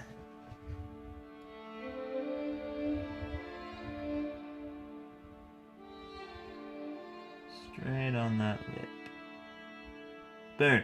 Lips, done. Face, done. So that will need a wash in a sec. That helmet's looking quite good. I think we'll start throwing down our washes on that. Let's grab some Seraphim Sepia. We're going to see if we can goldify. Oh, you know what I could use? I could use Cryptek Armor Shade. Geez, that'd be interesting. I'm going to use Cryptek Armor Shade, and then we'll give it a highlight. This is the new Necron technical paint. So it's like a gloss wash. Now we want to apply this very thin, because it's quite dark. I'm not going to do this to all of it. I'm just going to do it to the banding that runs around. but it will make it quite brassy and golden, as long as I don't let it sort of thicken too much. Oh, this was a genius idea. That is exactly the luster that we're looking for, and it's much better than shining gold. Where does that gold continue? So we'll do it over the top as well. Not fussed if it goes on the brown, because it's just brown. Might do it down the side. Down the sides here as well. That is an awesome Gimli brown. And then we'll leave the back part silver. I like that two-tone look of having this just like a straight silver, but then brassy gold details on the helmet. Now the axe. Let's find a photo of. Yeah, here we go. Here, if we look at the actual Gimli, there is some golden details. Oh, that's all on the center though. Oh, so that all should have been silver and then washed with gold. Well, that's tricky. What we'll do is we'll just hint at it by putting in a little bit of the gold detail.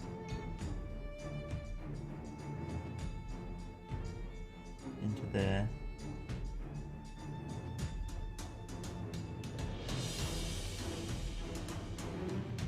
Beautiful. Alright, hair dry brush, skin wash, skin dry brush finished.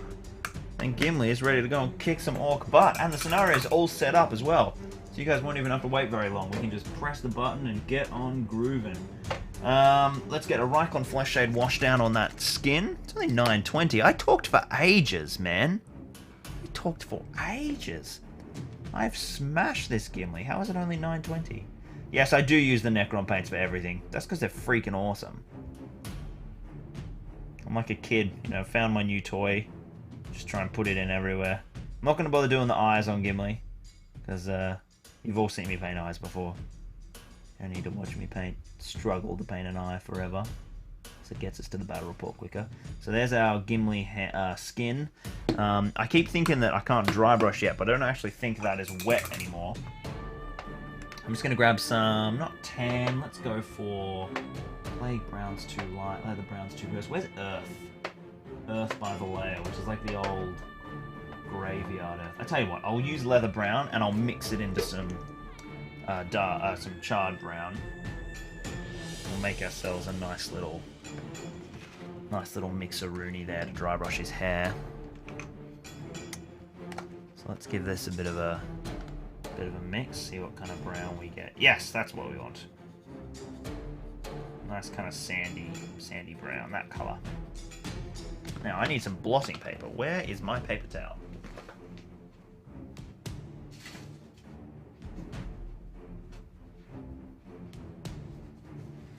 Okay. I'm just going to come in and just do a really gentle kind of overbrush, really. Just to pick out the hair. Just give it a little bit more than that really dark brown that's there. So he does have quite dark brown hair, but it almost looks black in the context of the other colors. Cygor brown often needs a little bit of a dry brush, and then when you put it next to a lighter brown dry brush, the recesses sort of lift up as well. There we go. I think that is our Gimli done. We could do some detail work on this banding, which, if we look at our reference picture, if I can get that, there we go. That actually looks all right for you guys. There isn't much detail banding down there. There is a belt, which is blocked by his axe on this sculpt. And his hands are a different color to the gloves. So what we might do, because they're actually quite close to this, is we might use this brighter brown we've just mixed up and highlight our gloves. Gives them a nice little point of difference as well, which is just another reading on the model, another bit of detail. Everything's still like a little bit wet. But but that's fine. There we go, a little bit of gloves. Okay, I think Gimli is ready to get on the battlefield. Let's have a little look here. Obviously, we could do a lot more work. We could put in some more details. We could do our eyes and do some skin highlights and do a little more work on the hair. But he's looking pretty fine for like a, I don't know, maybe 40-minute paint job. It's looking absolutely solid. So, I am going to swing the camera around to the other side. And I literally won't be very long because our battle report is set on up. So, don't go anywhere. And I will see you guys in just a second.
Alright, here we go. We are back, guys. Let me just switch over to the chat and get you guys all happy. Alright, we've got a beautiful little Amon Hen scenario today. This is it's a fierce occasion for poor old Aragorn here. Aragorn and Frodo are here, nestled underneath the seeing seat of Amon Hen, and there is a whole horde of orcs over there that are going to be hitting them up. Let me know if you guys can hear me nicely. Let me just grab this chat stream so I can see you guys on my phone while we're talking.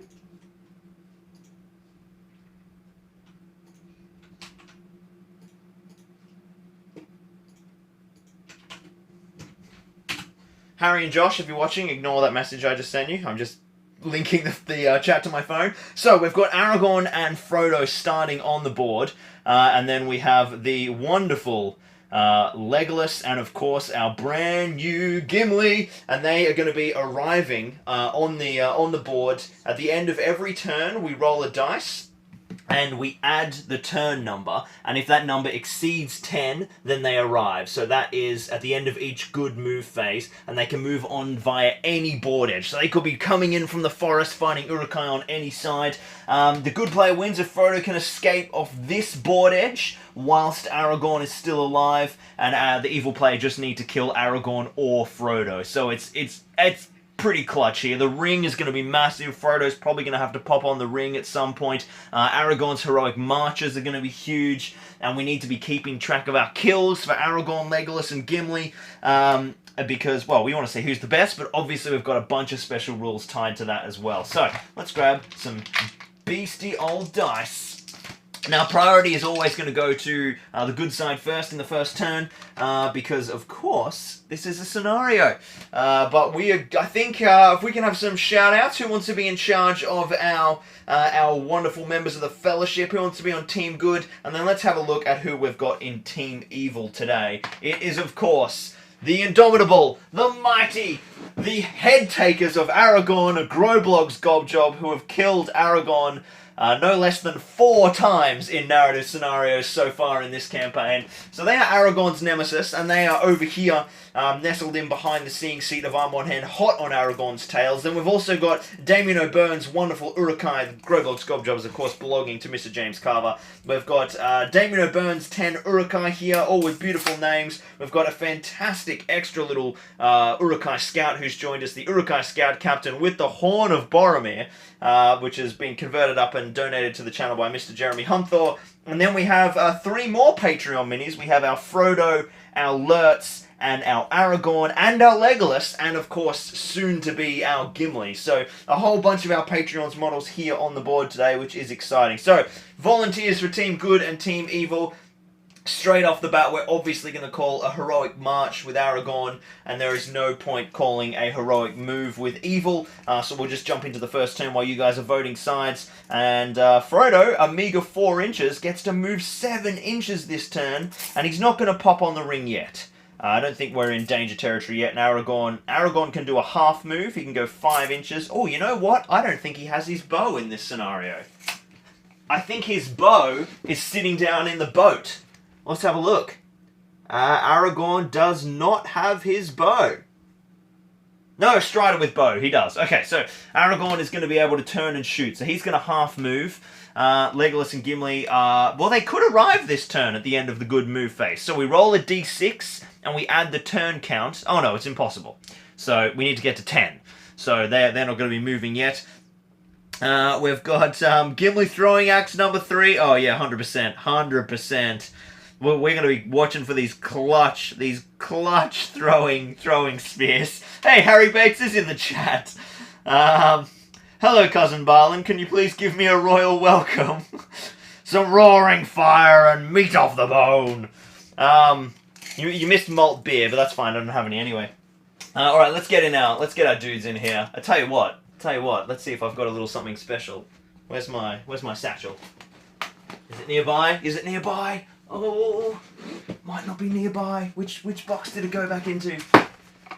I'm rummaging. Oh, I don't think I can do it yet. But I've got my sword. I have a very special movement tool that will be featured on the channel.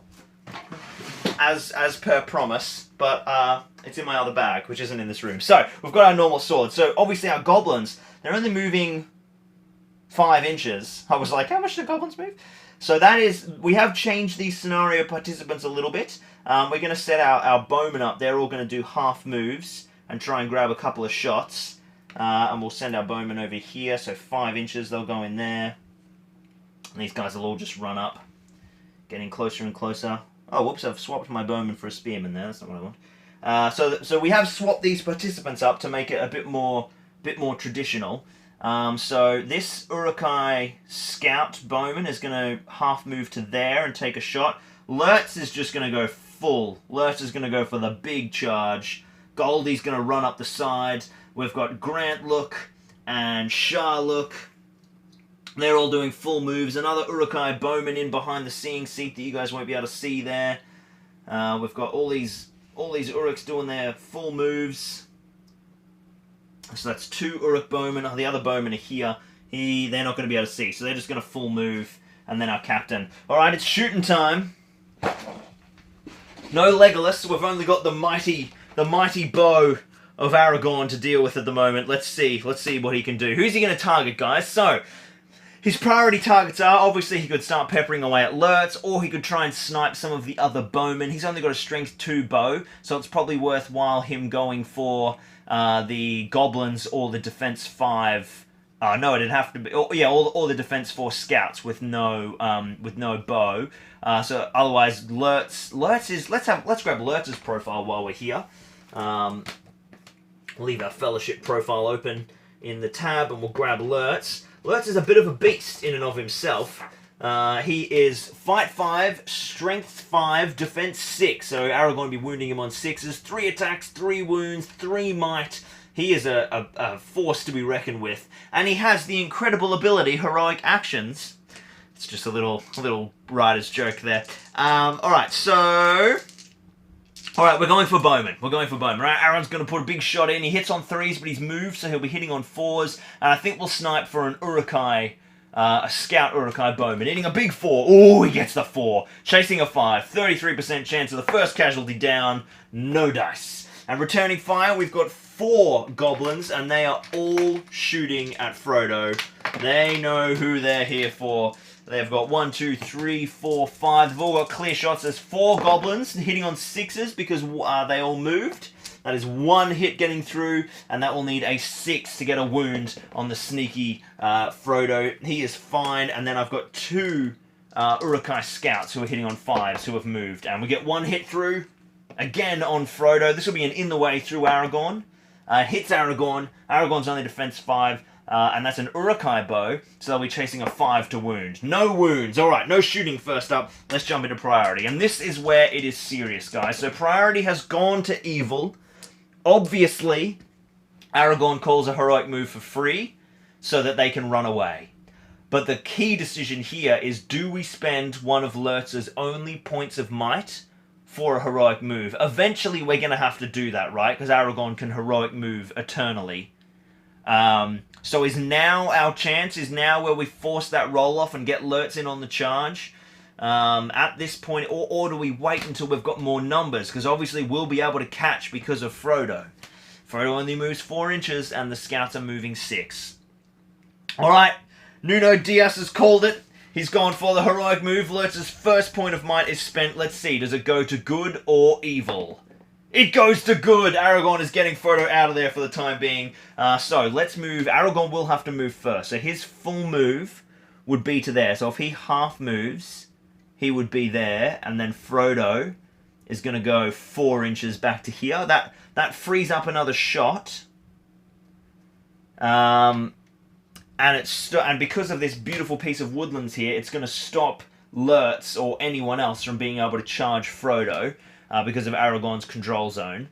If Aragorn moves the full 3, I think that's what we have to do. There's no way that they're not being charged next turn. So Aragorn's just going to move 3 inches and knock an arrow.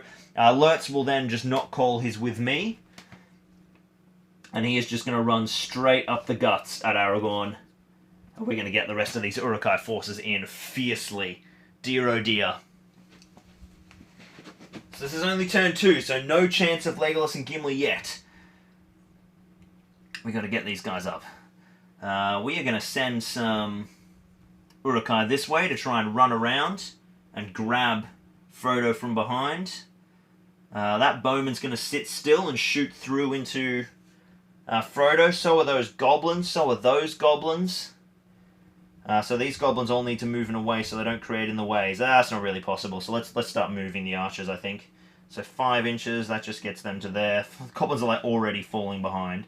Those bowmen will move up half, 2.5 inches. Those bowmen will just move over half, 2.5 inches. There we go. Clear line of sight for all the goblin bows now. The Urukai bowmen are just going to run around full. The rest of them anyway. And then we'll send our scout there. And we'll get a few of our dudes sort of filtering through. So the Urukai are charging down. Aragorn did win priority. No, Evil won priority. So Evil shooting's going to go first. We've got 1 shot. Oh, actually, Frodo has an elven cloak, so he's in terrain from that archer, so that archer's not going to be able to shoot. In fact, the elven cloak might help us a lot here. I'll just come back over to this side and check the line of sight down at ground level. Yep, Frodo is obscured by the tiniest bit of flock over there. But not from here. So only 2 goblins can fire out of a possible 5 shots because of Frodo's elven cloak. Needing 6s because they've moved and they get nothing. Alright, Aragorn is going to return fire, and he's going to fire straight into one of these Urukai scouts, I think. He misses. Okay. Now it is the big one. This is a huge turn. Let's see who gets priority. It goes to Evil again. Once again, Aragorn calls a free, heroic move, and Lurtz has got to counter call. So, let's roll a dice. Who wins it this time? This is turn 3 now. Oh, it goes to good again. Aragorn and Frodo are safe for another turn. So Aragorn will do the move. He is going to move... This is actually quite hard, because Aragorn has to move first. So let's measure out Lurtz's distance. Lurtz can only reach there, so Frodo can do a full move and be quite safe. So Aragorn, I think Aragorn's going to put his bow away now. It's not really doing a great deal. He is going to move an inch, and then move 5 to there. And then Frodo is going to move 3 inches to there, and then 1 inch to there, to get sort of just in behind Thingo. And Lurtz is just out of charge range of Aragorn. Just out, so Lurtz will stop 1 inch away. Notcall is with me, and the whole horde runs forward again. Dear, oh dear. Alright, I should be able to reach everyone from over here now. So let's go 6 inches for those. These guys are running through this little patch of open ground. They were hoping to be able to be running around to flank, but they haven't managed to get a good trap yet. So that was a really important roll-off to go Aragorn's way, really, because obviously, you know, we're over the halfway point of the board now, and we're past this choke point, which they could have been pinned against with Uruk's feeding around behind. Well, I guess Evil, next turn you guys are going to have to decide whether Goldie starts running in this way or going around for a late game play. The Uruks are just sprinting in. I think we'll just give up on these bowmen for the time being. That Elven Cloak's going to hurt us, so they're just going to move full. The Uruk Scout coming up to bring up the rear. And then we need these goblins. These goblins have got to start making gains. They're so slow. 5 inches. And then 5 inches will bring them just up to there. Snuggle, snuggle, snuggle. Move the full 5 for the bowmen. Those bowmen will move around that way. So they're actually going to be able to get a shot next turn, potentially. Oh no, not with the Elven Cloaks. Not with the Elven Cloaks. This is the new profile. We're playing all the new bow profiles. All the new profiles and rules today, because we're playing a Quest for the Ringbearer scenario. Alright, it is shooting time. No shooting is happening, so it is on to priority. This is now turn 4. So it is now possible that Legolas and Gimli could arrive at the end of this move phase. Let's see who gets priority. It's not going to matter a great deal. It goes to good. So once again, Lurtz is going to have to call another heroic move. That means he no longer has any might for heroic strikes. And that's going to be a huge factor here. Because if Aragorn just rolls that 6, he's fine. So this is Aragorn out of might. Out of might. Let's see who wins the heroic move. Oh, it's gone to Aragorn again. That is absolutely mental. So, Aragorn.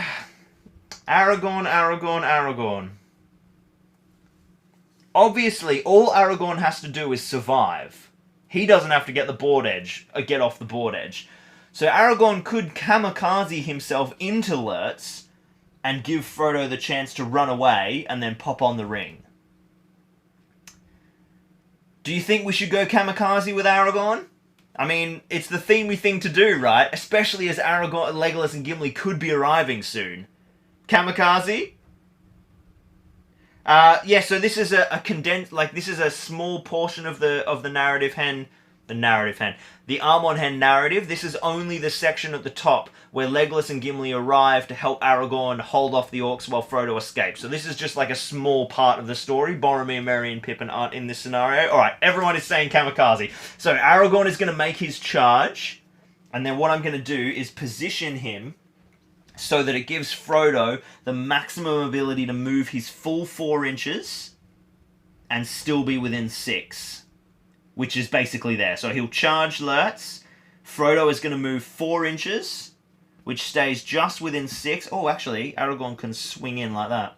So Frodo will move his full 4 inches. He's nestled in behind this building. You guys won't be able to see him now. And he is going to pop on the ring.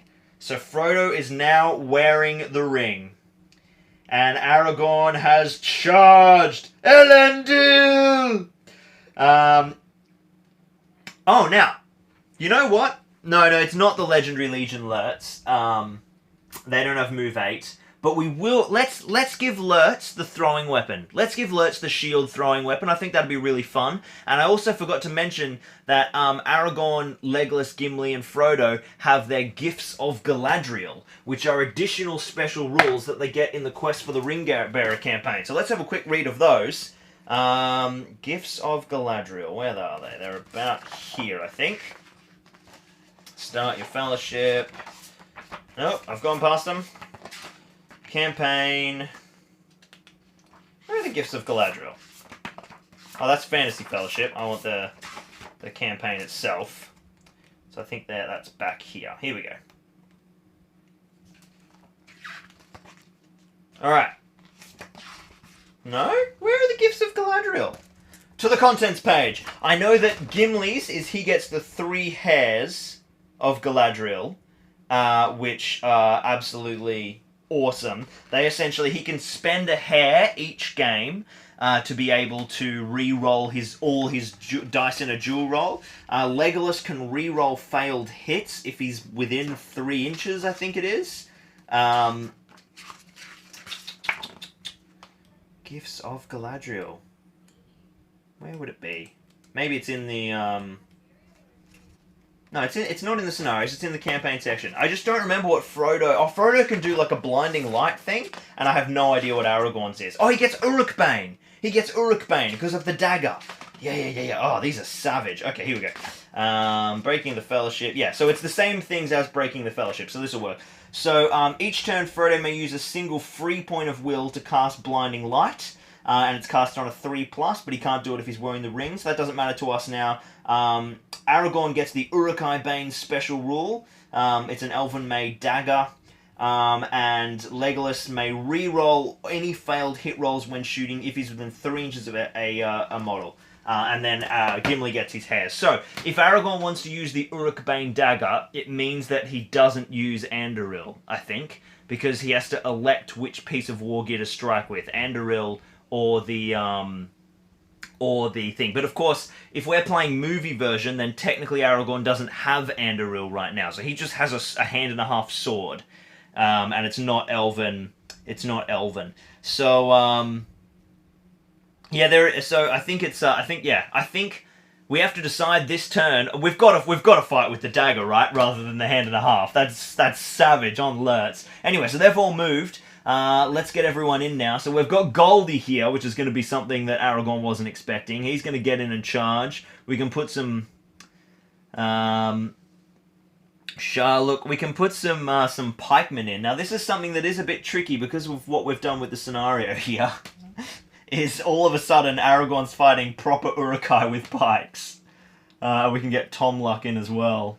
And obviously, scouts don't have pikes. But we're going old school. The converse flip to that is that there's a whole bunch of crappy Moria goblins on the field. So I think it's fine. We're sending some Uruks to run for Frodo. Let's start getting these goblins up here. They're going to be lucky to have any impact on the game at this point. But they could have an impact on the game if Frodo starts failing his ring terror passes. But knowing that he was going to get charged next turn, it was still the right move to put him on. Alright, 2 pikemen going in. Tauriel Luck will run around, lose some through. Thingo, we'll just start firing these guys in, basically. So that they're ready to charge Aragorn next turn. All the goblins will start moving full. They'll, oh yeah, they'll be fine to go over that. Okay, so the first big combat. The first big combat. Oh, it's just a sword, is it? Oh, okay. Well, anyway, he's going to choose to fight with the dagger. So Aragorn has got 3 attacks. Lurtz, using the big Uruk-hai dice, has got 3 attacks. And then we have 1, 2, 3, 4 normal Uruk-hai. And we're going to use the wonderful Fail Charge Games dice for the normal Uruk-hai. And then we have Goldie, who is going to use the golden dice. Now, for those of you who are new, Goldie is an Uruk-hai, a very special Uruk-hai warrior in Damien O'Byrne's company, who has managed to gain some incredible special rules through some phenomenal performances, I should say. He just started as an Uruk-hai who had gold armor, and then in his first match, he rolled a 6 so many times in a row that we decided to give him the Lord of the West special rule. So he has Lord of the East, which means he may re-roll 1 dice in the dual roll and the wound roll. And then he did it again in the next game, so we decided to give him 2 attacks. And then in the following game, he did it again. I think it was 3 6s to unlock that special row in across the course of the game.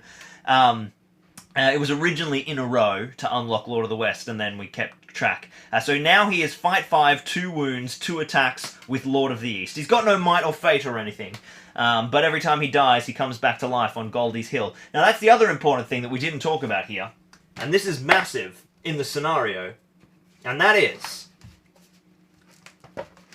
at the end of each evil move phase, the evil player rolls a d6 on a 4 for every dead Uruk-hai. On a 4+, that model may move onto the board from an edge chosen by the player with priority. So once Aragorn starts killing Uruk-hai, Uruk-hai could start swarming on from everywhere. So it's going to be absolutely mental. Let's set the tone for this crazy combat.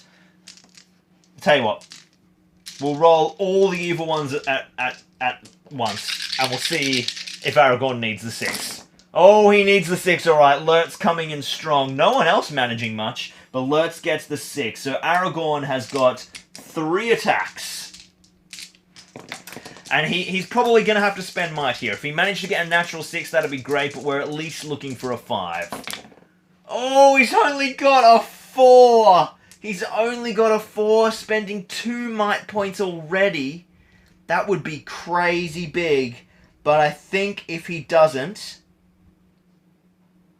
Chaos says, if Aragorn screams at Elendil, doesn't he cause terror? That would be a cool special rule for this scenario, actually.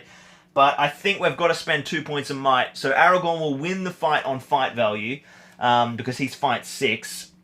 And then this is his chance to just take Lurtz off the board. So he is going to strike all of his attacks on Lurtz. He's strength 4, Lurtz is defense 6. So we're looking for 5s to wound, and then every one of those 5s is going to do D3 wounds.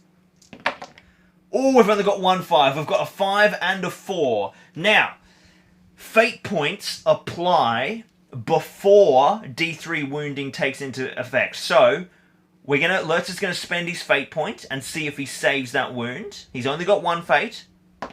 He fails. So Lurtz has taken a wound, but it could be 2 wounds, it could be 3 wounds, so Lurtz might be dead. We roll a d6. On a 1 to 2, it's a 1. On a 3 to 4, it's 2 wounds, and on a 5 to 6, it is 3 wounds. Is Lurtz still in the fight?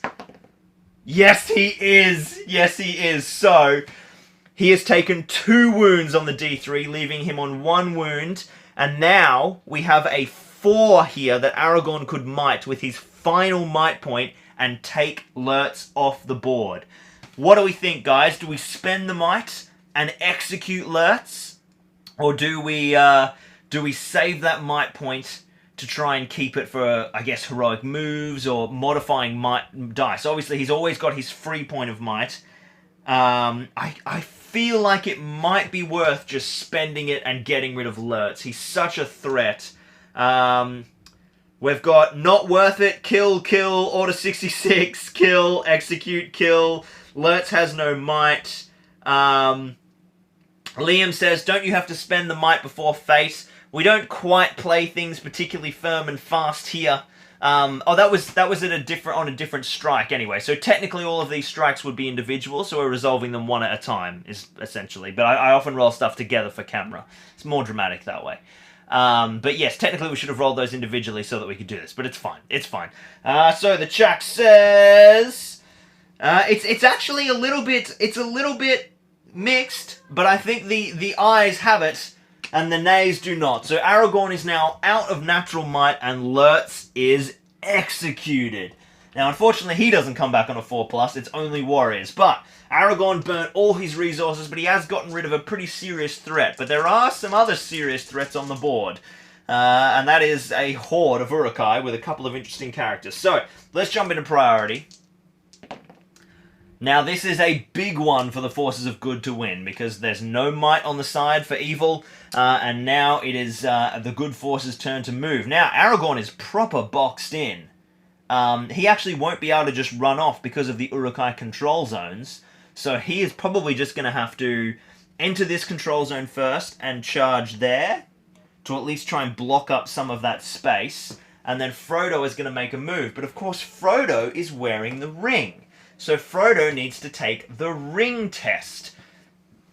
Now, the ring test represents Sauron's struggle to control the model who has the ring, and if Frodo fails the ring test, he will be controlled by the evil player for that turn. Now, of course, I don't remember what the ring test is.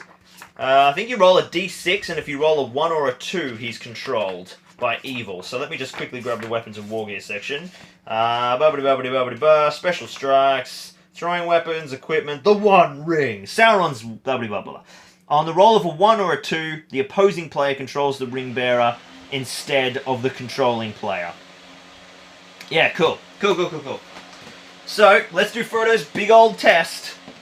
It's a 6. He loves it. He's sprinting for the board edge. Sprinting.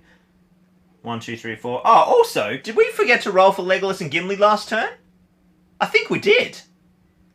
I think we did forget to roll. So this is turn 5 now, not turn 4, because we've had, let's count Lurtz's moves. 1, 2, 3, 4, and then this would be 5. Yeah. Okay, we totally forgot.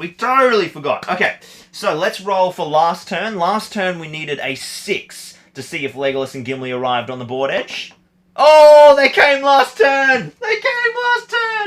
That is massive. Well, there we go. We get to see Gimli straight away. And the rules are, at the end of the evil move phase, they move onto the board edge via reinforcement. So they wouldn't have been able to shoot, and we get to choose where they come on. So I think we have got to send them just like right in here. What do you reckon, guys? I'll let you guys choose that, knowing that we're going to get to quickly take a round of shooting for each of them because they should have got to shoot. We'll put them out of charge range of the Uruks, just so it doesn't mess with anything. Maybe we come in from this side. Maybe we come in this side closer to Frodo, but still able to make a big beeline for Aragorn. Oh,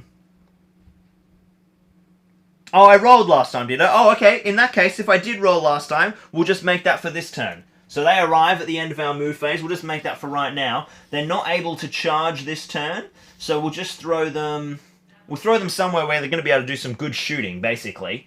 But we don't want them to get charged. So let's go right here for Legolas. I think they have to arrive from the same point. So Gimli's just going to make a beeline for them.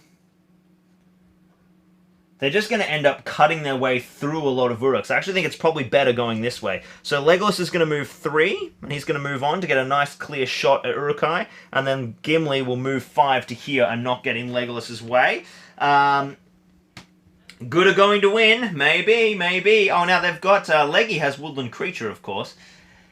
Let's see, let's see. Alright, so Frodo's moved. He's put on the ring. He's successfully done his move. He rolls the big 6 and makes his move. So now it's Evil's turn. So Evil's turn is like, oh my god, Aragorn must die. So, Aragorn's control zone is negated, so we need to send Urukai after Frodo and get them nice and close. And we'll send as many as we can this way so that they're out of, you know, shooting range of the hail of arrows that is going to come on down. So here we've got a little hit squad. In fact, we're just going to keep sending Urukai to cut off Frodo. He's the objective. Let's send these goblins to screen Legolas and Gimli. These goblins are going to move full. I think shooting is done for the goblins. 5, 5, 5, 5, 5. They've all got elven cloaks. So we're going to get... Goldie's going to jump in and charge Aragorn. Our wonderful scout captain from Jeremy Hunthor is going to charge Aragorn with a support. We'll throw this scout warrior on Aragorn. And we'll throw a support on him. We'll run the support around, actually, so he doesn't get shot. And these guys... Look, they're... I tell you what. They will half move and just have a shooting war with Legolas, and so will those guys. We'll get... Oh, these are pikes. We can rank up the pikes. And then this guy's just going to run full to get up around there. So that is the evil side moved. Aragorn is suitably swamped. The grass is winning. The grass is winning. Alright, we'll see you next time, Dan. Thanks for watching. They're a bit too far from Aragorn there, in my opinion, says Papa Zulu. Potentially, you could be right.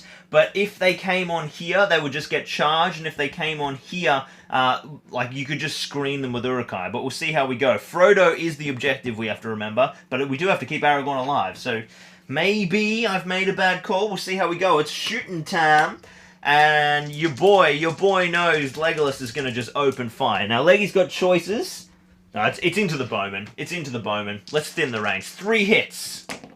He hits once, but luckily he re-rolls because of the special rule, and he gets 2 hits. That's what we want. He's strength 3, so he's chasing 5s on all of these, and he gets no kills.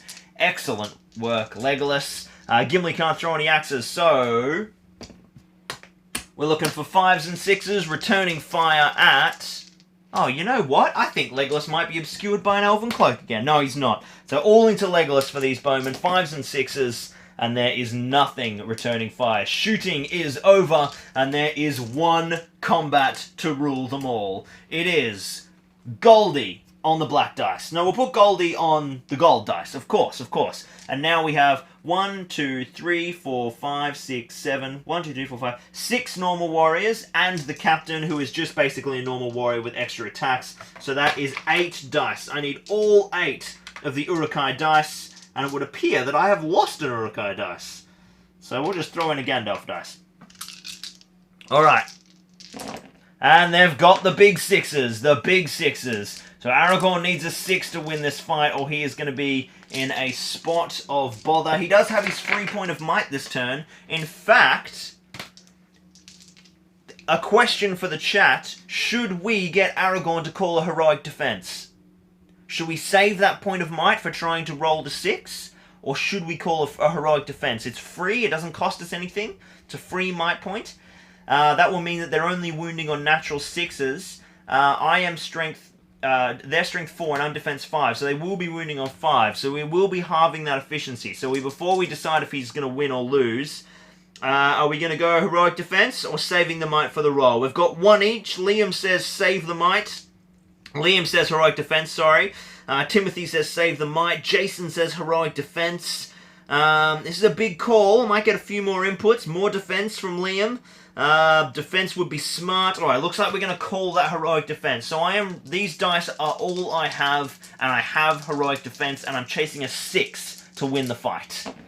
Oh, Aragorn gets the 6. There we go. We don't need it. And he's still got his Uruk Bane dagger.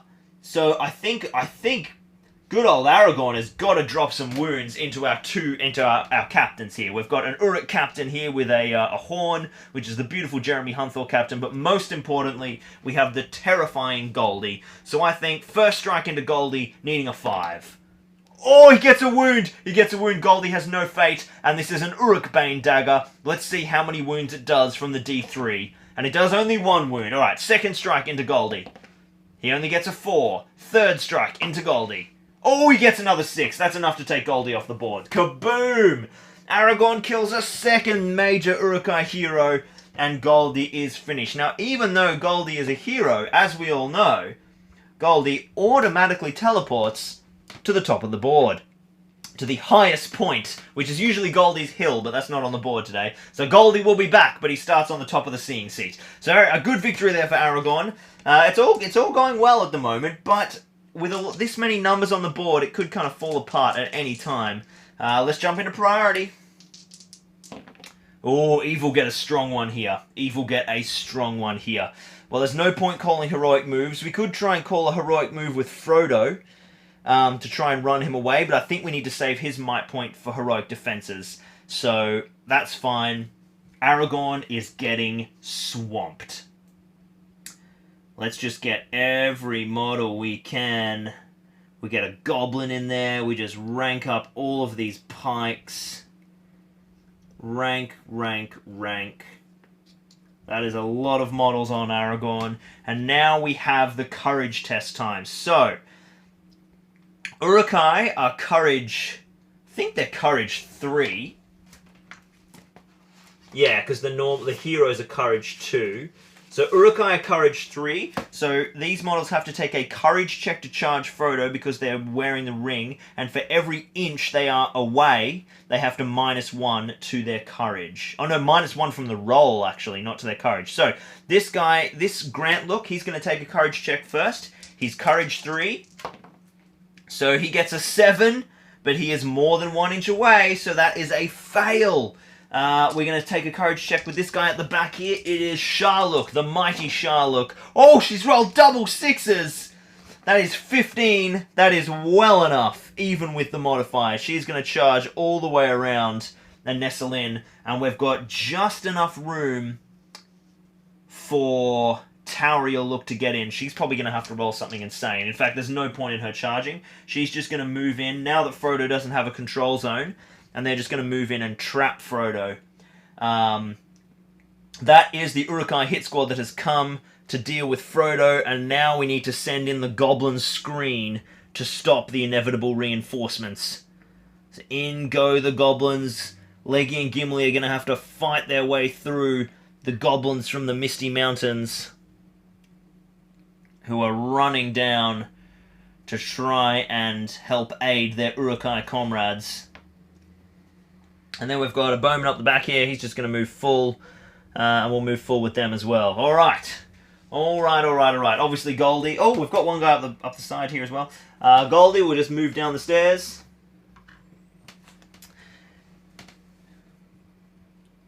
Oh, they can still move if they fail. It's not a terror check. Oh, okay, cool. Well, in that case, Grant Look will just run around. Oh, that's funny. I thought they couldn't move. I thought they suffered from the transfix-esque thing. How can they charge him if he has the ring on? By using... So that's how charging works. So you can... Models who have the ring on can be charged. You just have to take a courage check -1 to the roll for every inch away from the ring bearer you are. So they can still, it's sort of to represent them, sort of like, you know, sussing out where he is and swinging wildly. So Legolas and Gimli, guys, decision time. I think what we got to do is throw Gimli into a goblin and then heroic combat in to help Frodo. That's the play I see. In fact, we might slingshot. We might slingshot. Let's find... Okay, here's a play for you guys. I think I'm going to re-zoom in so you guys can see a little bit more. So we'll just move this camera and we'll get in close on this action down here on this part of the field, because this is where it's mattering right now. So you'll notice there where I've got the ruler out, if I put a base width there, there is a 6-inch distance which could curve around and slingshot into the Uruk. Now, unfortunately, Uruk is protected by this control zone. So to try and charge the Urukai, to charge the Urukai that is attacking Frodo, that Uruk needs to be charged, and which will just pair off the charging dude. So what we need to do is we need to send like Legolas into one of them and Gimli into the other to help out Frodo. So to do that, we need to find someone who we can set up a double tap slingshot off. So I think the only way we can do that is if Gimli charges, hits this guy and wraps all the way in, but doesn't charge this model. I'm going to throw an axe as well, because we have to throw Gimli's throwing axe, of course. He needs 4s to hit on the way in. He hits. Jeez, this would be really, really helpful. Doesn't kill him. Okay, so he's going to get as close as possible without charging this goblin. And then Legolas is going to land here, and he is going to charge this goblin again without getting within an inch of this goblin so that I don't engage his control zone. So now, these two are all fighting this model. Ooh, I actually have to stay an inch away from this guy. Yes, I'm just clear if I go like that.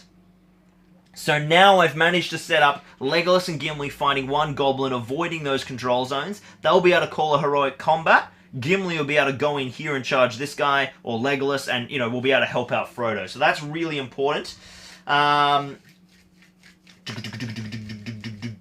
Can Gimli enter the zone of that goblin, though? Yeah, absolutely. So you can enter the control zones of other models, but you, as long as you charge...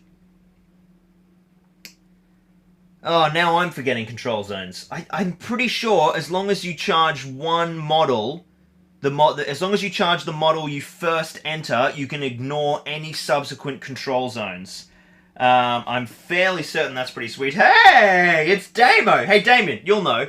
So when you charge, it's the classic control zone question. It's not too hard though. So Gimli is charging into this goblin here. And obviously that will hit the control zone of this. But as long as you charge the model whose control zone you enter first, you can ignore any subsequent control zones and you're not compelled to make charges. I'm pretty sure that's how it works. Otherwise, they'll just have to fight one-on-one and call a heroic combat. Alright, we'll look it up in a sec if Damon doesn't know off the top of his head. Let's do the Aragorn combat first, because it's not going to be affected by that result.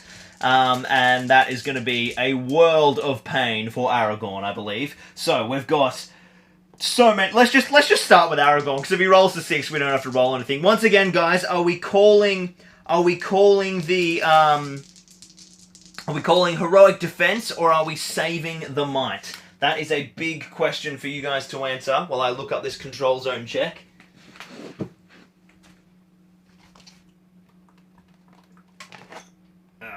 Where's the rule book? Have I got the rule book? Oh yeah, because I was looking up the ring. It's over behind me. Oh, let's have a look. So, are we going for defense again? I think we should. The defense is definitely, you know, it's a good move. Obviously, 33% chance to roll that 6 is good as well. So it's sort of like they're both defensive measures.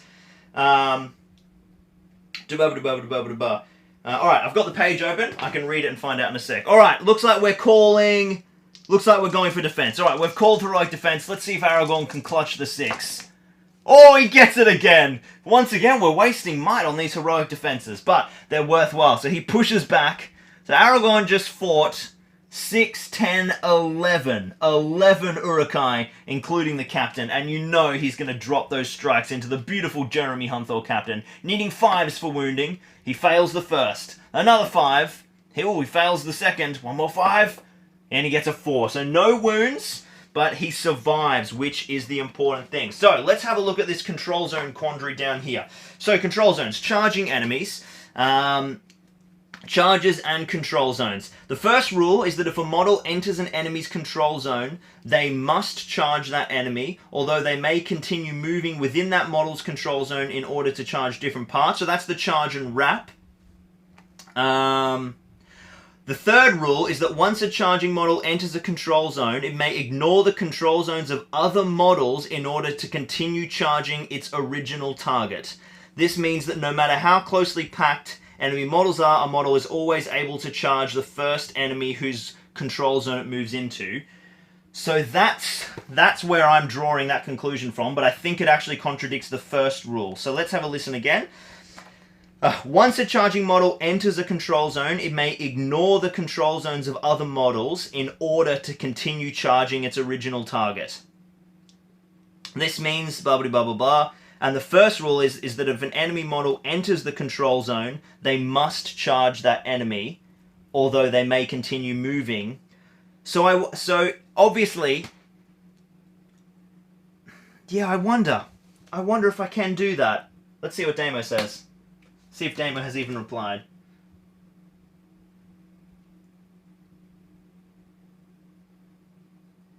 Yeah, so Damien says, but yeah, you've got to charge the first one whose zone you enter, and then you ignore other control zones and can charge more than one model. So what I want to do here is ignore a control zone and not make a charge to set up a block. So I'm actually not charging that goblin intentionally. I'm sure that's legal, man. Oh, whoops. What? I almost just banned Damon from the chat. I based off the third rule, which is a charging model enters a control zone, it can ignore the control zones of other models in order to continue charging its original target. But of course it does say that if you enter an enemy's control zone, they must charge. But I think that's referring to the first control zone. You can't enter a control zone and not charge anything, I think is what that rule means. Okay. Yeah, exactly. It's just so that you can't move through a control zone to charge a faraway model. So this is a totally legitimate and legal strategy. I've deliberately not charged this goblin to set up Gimli and Legolas fighting one goblin together so that Gimli's heroic combat can slingshot them both. Alright, let's see what this poor little shielding goblin can do. So he's going to shield. He's going to use the fail charge dice and he's going to clutch... Oh, a solid 5. A solid 5. Gimli is going to fight with 3 dice, and Legolas is going to fight with 2, and you can believe he's going to do better than that. And they get 3 6s and a 5. I think this goblin is well taken care of. They will need their strength 4 all round, so they're chasing a 5 to wound him, and they have rolled 4 high.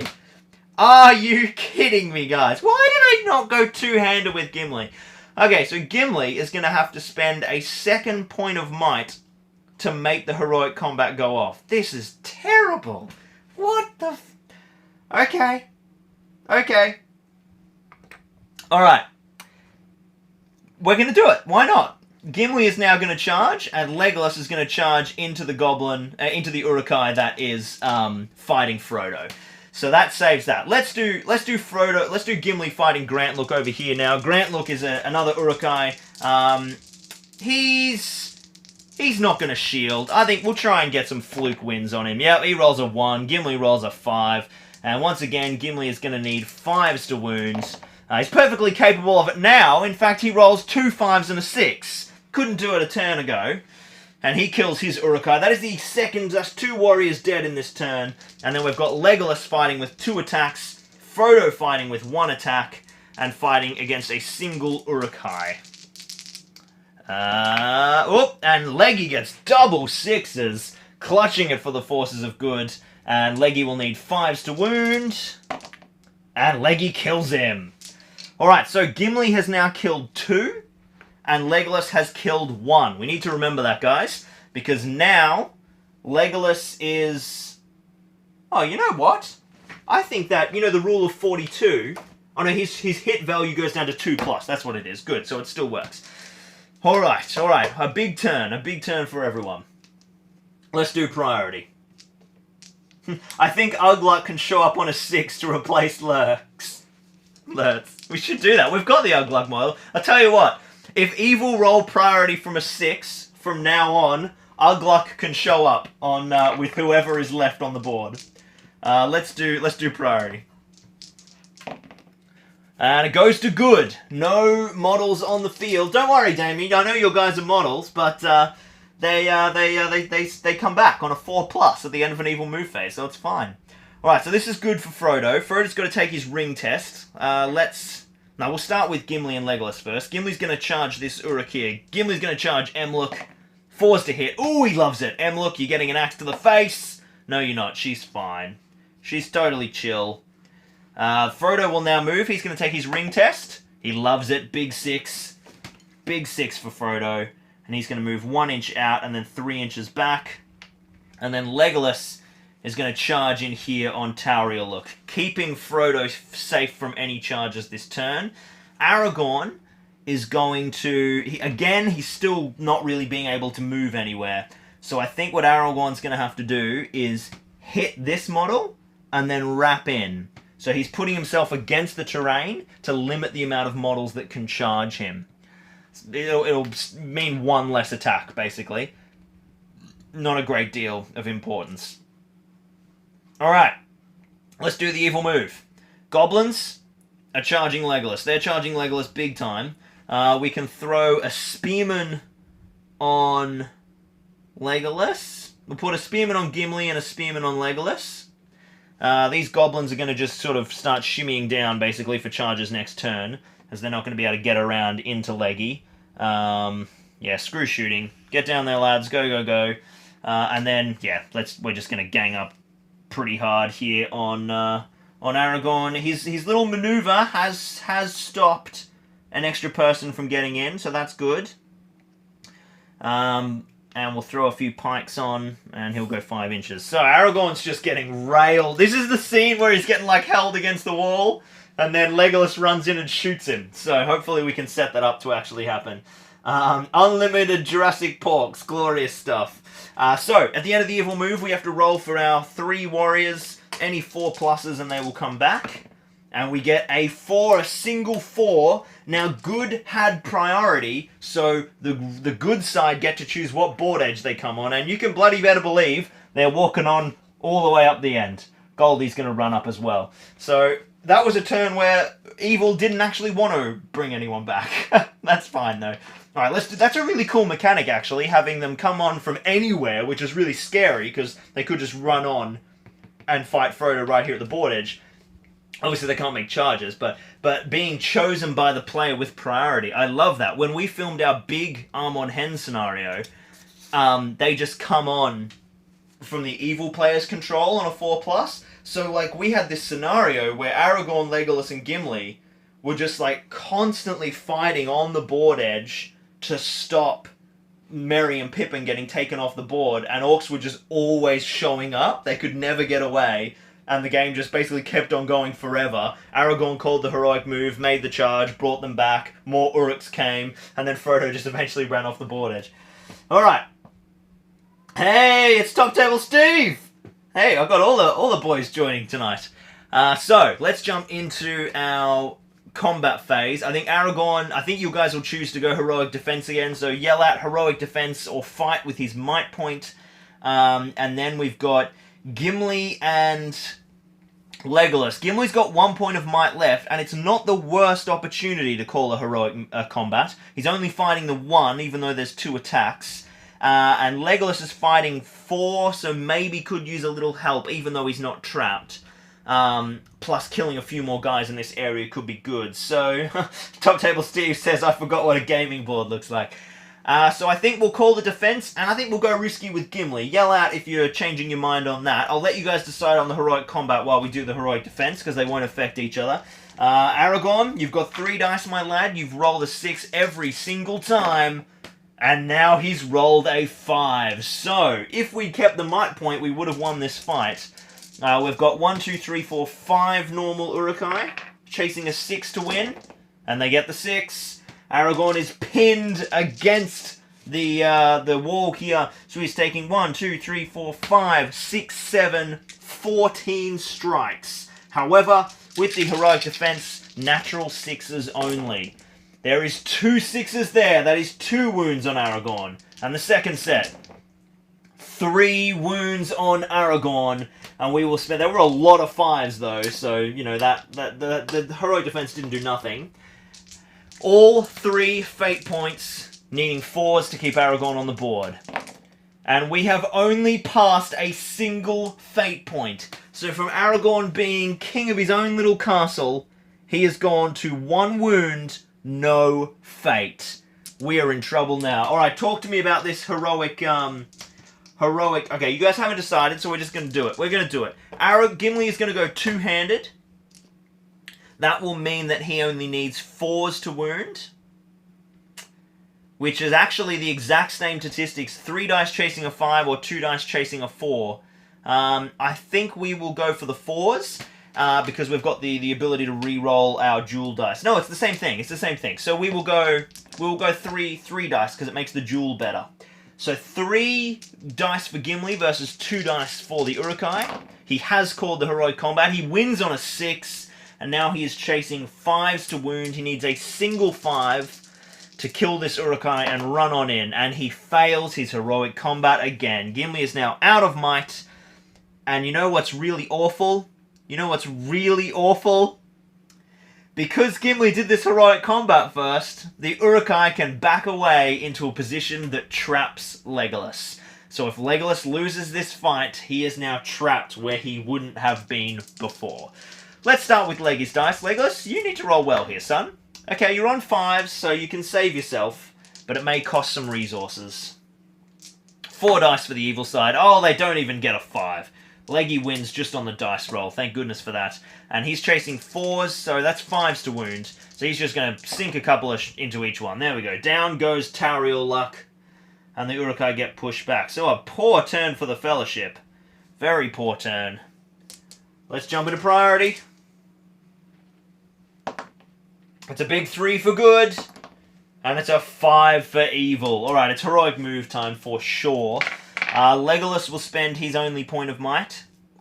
No, his first point of might, I should say. And he will make a charge on this model and wrap around. Gimli will then make a charge on these 2, throwing his axe. Oh, he throws his axe so far off the table. It hits. Oh my god! He killed something with a throwing axe. Down goes Malcolm Luck, the pikeman. And then Gimli continues his charge. And then Frodo makes his ring move. And he rolls a 1. Controlled by the evil player. And we are going to move him 4 inches straight into these 2 goblins. I think you can make him charge. Can you make him charge? Here, I've got the ring page open right here. He says and then doesn't have the ring page open. Where's the ring? Ring, ring, ring, ring, ring. War gear is after cavalry. War gear is after... There we go. Weapons of war gear. The ring. Including charging. There you go. He has charged 2 goblins. This is not going well. So, Aragorn would have been in range of the heroic move. Oh, actually, he would have been just out. So, he can't move, which doesn't matter anyway. Aragorn will just keep his might point for something. Probably winning the fight now. Alright, all the orcs will just pile back in on Aragorn. We'll get a spear support on Gimli. These guys are just going to run around and be the flanking force. We'll get a courage check for this goblin. He fails, can't charge, but can still move, apparently. A courage check for the next goblin. He loves it. Another goblin on Frodo. The 3-point trap is secure. And we'll pile in on Legolas. Pop a few more dudes in there. Pop some spear supports in. Jeez, it's not looking good for the Fellowship. I'm not going to lie. I'm not going to lie. Dear, oh dear, oh dear. That's the 3rd axe, isn't it? He has infinite axes. He has infinite throwing axes. Let's do... Well, no one's calling heroic combat, so we've got to call a heroic defense with Frodo. Oh, actually, you know what? All of these goblins are strength 3, and he's defense 6, so they're wounding on 6s anyway. So he's just going to call nothing. He's fine. Aragorn, I think Aragorn's going to save the might. So there'll be nothing this turn. There will be nothing. Let's start with Aragorn's fight. Oh, that's true. They could tell Frodo to take off the ring. I didn't think about that. I forgot you can tell him to take off the ring. Alright, guys in the chat, should we get Frodo to take the ring off so that we can make more charges? Or do we want to keep it on so that occasionally we get control of him, but he's harder to charge? I'll let you guys decide that and we'll do Aragorn's fight. Aragorn, needing 6s. Oh, he gets the 6. And he's got a might point to wound here. So, on the captain, Uruk bang. He gets a 2. On the captain. He gets a 6. How many wounds does it do? It does 1 wound. Alright, last wound on the captain. And he finishes him. There goes the final Uruk-hai hero. And Aragorn redeems himself after a terrible turn last turn and didn't even need to use his free point of might. Alright, let's do Gimli. Take it off us! It burns us! It frees us! Alright, the ring is off and Frodo is now fighting 5 goblins, so that's probably a worthwhile maneuver. Let's do that one next. Frodo's got a single attack. And he's rolled a 3, and then there are 5 goblins. And they roll 6s. So they need 6s to wound his mithril coat. He is trapped though, no wounds on the first set. And no wounds on the second with 4 5s. Frodo gets very lucky there. Very lucky indeed. Alright, let's do Legolas fighting 4.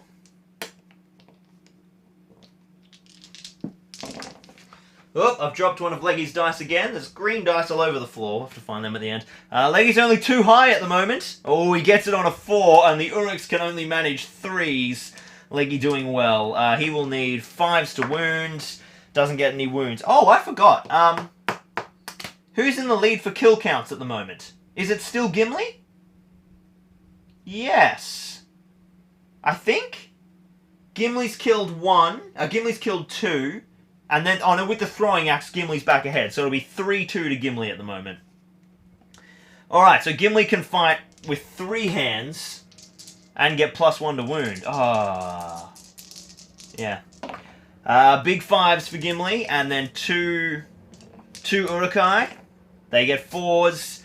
Gimli's looking for 5s, which goes down to... Oh no, so Legolas will have the shooting bonus at the moment. He gets no wounds.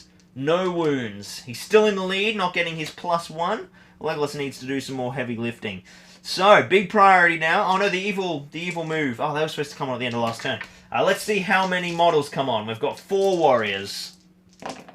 And there is 2 of them. And they get to come on at the choice of evil, because evil had priority. And so they're obviously going to have run on there. And that happened at the move phase. I just forgot to do it. Alright, priority. Oh, it's another... Oh, it's tied! Double 6s, it swings back to good. I thought evil had it again then. That was fierce. Alright, well, Frodo 100% is putting on the ring. And then he's just going to move through these models and leave. Boop. Off he goes. Legolas is going to make a charge there. Gimli will make a charge there. And throw an axe. He misses. That's where he stays. Aragorn has actually got himself a bit of a window here, so he has started in this control zone, which means he can keep moving through it as long as he doesn't get any closer. So 1 inch, 2 inch, 4 inches of movement left. Aragorn's cut himself to freedom. Aragorn is going to... I'm not going to charge anyone, I think. I'm going to go out here. And then, evil players, you need to decide. Are we just going to leave Aragorn be for a turn, or are we going to try and swamp him with all of these dudes? I think we should probably just keep swamping him. Oh my god, you're right, T-Titans! The evil side did roll a 6 for priority. So that means that Ugluk comes on the board. Where is he? Here's an Ugluk I prepared earlier. Looking slightly unprepared and not in my figure case. Where is Ugluk? I swear I saw him when I... Yeah, there he is. Easy to spot because he's got the Osgiliath base from, you know, that time when he went to Osgiliath. So, even though Ugluk rolled a 6 for priority, which was the rule that we made. Models coming on the board this turn are in control by the player who has priority, and because it was a tie and it swung to good, Ugluk is chosen. His arrival point is chosen by the good player. I wonder where that will be. That happens at the end of the turn. I think Evil have got to start swamping here. So this Uruk is going to charge Frodo. He'll be at -3. I think it's every whole inch, so he'll only be at -2. He loves it. Makes the charge. And now we might just throw spear supports. We can't get any. Alright, let's just pile in on Gimli. Pile in. We got any spears? Yeah, there's a spear. That spear can go and support. Let's try and charge Frodo again. Nope. He'll just do nothing, I suppose. And then these guys will just charge Legolas. Let's kill this faithless woodland sprite. Leggy's fighting a lot now. Like a lot. These guys are going to jump on the Gorn. Oh, the Gorn can just get mopped up by other guys. Let's just run these goblins down here so that we can get around and box out Frodo. These guys can run... Ooh! Ooh, there's a pikeman down here. Oh, no, he's already being spear supported. Okay, so let's do a courage test to charge Frodo for this pikeman. He does not make it, so he'll just move. This little goblin will charge Aragorn, and then these guys will just start running down here. Aragorn doesn't have many to fight this turn, which is a problem, because it could be a heroic combat for him. Alright. Roll it randomly, says KS. Alright, so at the end of the evil move phase, we've got 1, 2... 2 Uruk-hai warriors come on 4s. So that's 1 coming on, which is chosen by the good player, so that'll go up here. Sorry, I'll just lean across camera. Oops, these guys should have all moved as well. And then I think we will roll it randomly. It's a bit more fun. So we'll do 1, 2, 3, 4. 5, 6 is a reroll. And it's a 5. Well, that's a reroll. And it's a 2, so it's this side. Okay, that's actually quite good for evil. So Ugluk is going to be sprinting onto the board from here. There's a new sheriff in town. Ugluk is on the board. Alright, another Patreon mini joins us. I can't remember who's the sponsor of Ugluk. I haven't looked it up. If you're the sponsor of Ugluk and you're rolling, yell out. Alright, so let's call a heroic combat with Aragorn for certain. He's going to have to go and deal with Ugluk now. He gets a big 6. Loves it. Needs 4s and rinses the goblin he's fighting. So his heroic combat goes off. And he's got a 6-inch charge. He's going to go and peel off these 2 to help Legolas. Frodo probably should have called a heroic defense. Because he's fighting an Uruk-hai. So we'll do that. Oh, he's not trapped. I think he can hack it. Let's do Leggy now. And we'll continue with Aragorn. Aragorn fighting 2 goblins. Aragorn gets the 6. And Aragorn kills 2 goblins. Taking them off by the handfuls now, Aragorn. Strength 4 and Defense 4 does make an enticing proposition. We've got Legolas fighting 3 now.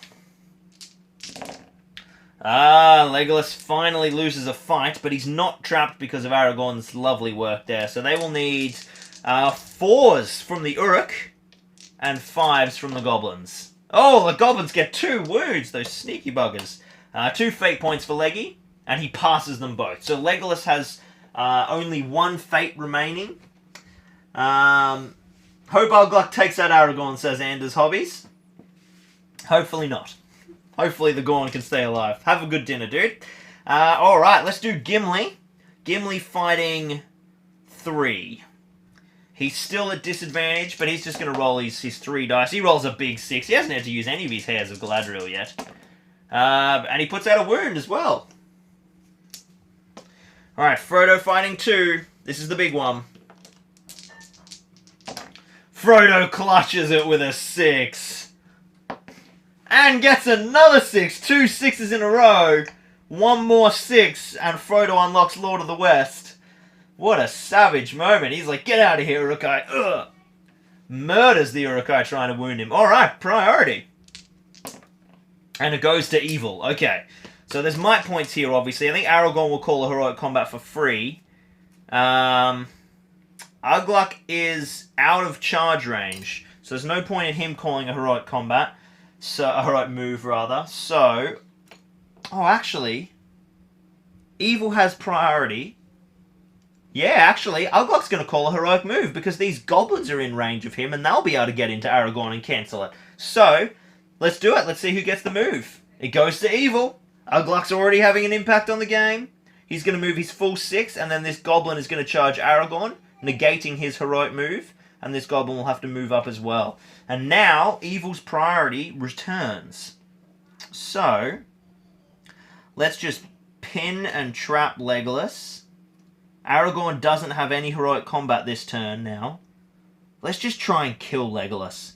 Like, it's been a real problem having to deal with all of these heroes at once. So, alright, we've got a bunch of dudes on Legolas. Oh, whoops. He won't be able to move yet then. Let's try and negate... Oh, no, he doesn't have a control zone. That's fine. Let's try and get some charges on Frodo. The pikeman up the back there loves it. Sorry, swordsman, I mean.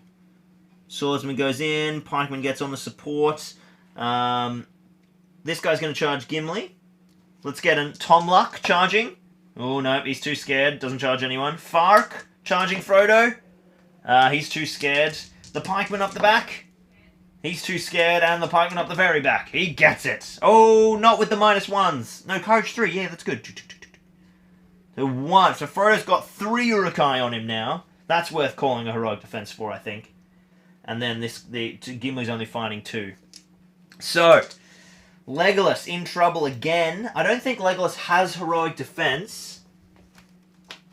Tomluk can still charge Gimli. I gotta look this up. I'm pretty sure if you fail a test that you can't make another charge because you've...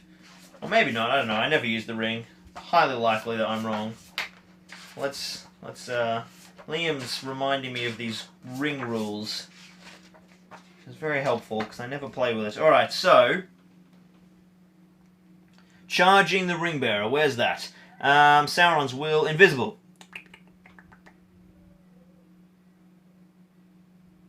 Bubbity-bubbity-bubbity-ba. If the enemy wishes to charge a ring bearer while wearing the ring, it must pass a courage test. Models... interesting. Doesn't actually explicitly say. So models, if whilst wearing the ring, they're invisible. If an enemy model wishes... no, it can't do that, it can't do that. If an enemy wishes to charge the ring bearer while they wear the ring, it must pass a courage test. Apply a penalty of -1 to the roll for every 1 inch the ring bearer is away from the foe. Models automatically pass courage test still need to make this test. Because it represents being able to see them, not how terrifying they are. During the fight phase, any model engaged in combat with the invisible blah blah blah blah. Yeah, I mean, it actually doesn't say that you can't make charges.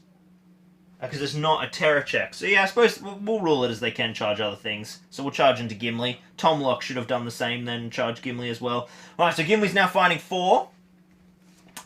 Hammerlock just arrived. So, heroic defense for Frodo. And that's it. Let's do Aragorn fighting 1. Oh, Aragorn rolls a 3. And this goblin, this lone goblin, Zorpa, the captain of Groblog's Gobjobs, has a chance to wound Aragorn. And if you remember, Groblog's Gobjobs have killed Aragorn 4 times in the live stream campaign. He has rolled a big 6 all by himself. He is strength, I want to say 3, and Aragorn is defense 5. On a 5, Aragorn, who's on 1 wound, no fate, will die, and Groblog's Gobjobs will add another Aragorn scalp to their crown and win the scenario. Oh, no, they don't kill him, he survives. Oh, man, that would have been a random end to the scenario, just out of nowhere. Lone goblin kills Aragorn. Okay, let's do Frodo. He's heroic defense. He's fighting against 3 Uruk-hai. And he has clutched it with a 5. Let's see if he can get a big old 6 to get a wound. Oh, he gets the wound! He gets the wound, that's 3 6s. Frodo has once again unlocked Lord of the West. He did it in the Lothlorien scenario where he went berserk and killed a cave troll and 8 goblins. And now he has unlocked Lord of the West again and killed another Uruk-hai. This guy is savage. This Frodo Baggins, man. This Frodo Baggins. Alright.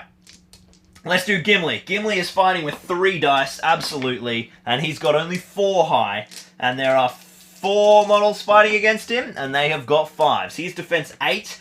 We've got a mix of strengths there, so let's do our Uruk first. They're chasing straight 6s, no wounds, and then 6s by 4s for the goblin. Nope, that's nothing there, so Gimli is fine. And then Legolas. Legolas. 1, 2, 3, 4, 5, 6, 7 dice against him. Let's see what he can do with his 2. He gets a big 6. What a clutch. Pushes him back. That was a touch and go moment for the son of Thranduil. Let's go 2 dice. And he gets a 6 and a 5 and rinses 2 opponents, leaping to the front of the scoreboard. Legolas, Gimli will now be +1 to wounds. Leggy is up by 1. Well, that was a really mixed turn. Very touch and go. In the end, it was fine for the Fellowship. Let's do priority. Goes to evil again. Aragorn will call a heroic move. And so will Ugluk. You know it. You know it. You know it. Here he comes. Priority. Let's see who gets the heroic move. It goes to Ugluk. Can I have a screwdriver, please? Yes, you can have a screwdriver. You want this one? Yeah, thanks. That's okay. Hi, bye. Hi, bye. Alright. Ugluk is making a big old charge on Aragorn. It's happening. And so are Growblogs, Gobjobs. They're gonna get in there. They're ready to finish him. Finish him! Let's get in on Aragorn there. Okay, Aragorn is suitably trapped. You know what? We don't even need that many attacks on Aragorn. No, let's do it. Let's kill him. Let's make sure he dies. And then we just want to choke up. We'll just stop Legolas with 1 attack. Let's just keep juicing Frodo. Malcolm Luck making the courage check. He's in. The next one, Muldoon Luck. He fails, so he will charge Gimli. The other one, Tom Luck. He loves it. He's in. The little goblin there, Fark. He fails. He'll charge Gimli. He's not going to make it now. He can just charge Legolas. And then we'll throw a couple of spears on there. Oh, there's a bowman around there. Whoops. That's a fail, so he'll charge Gimli. And then we'll just pop some pikemen. Pop some pikemen on Frodo. Dear, oh dear, oh dear. Dear, oh dear, oh dear. Alright. So, Frodo's absolutely calling heroic defense again. He's got 2 might... how many times has he defensed?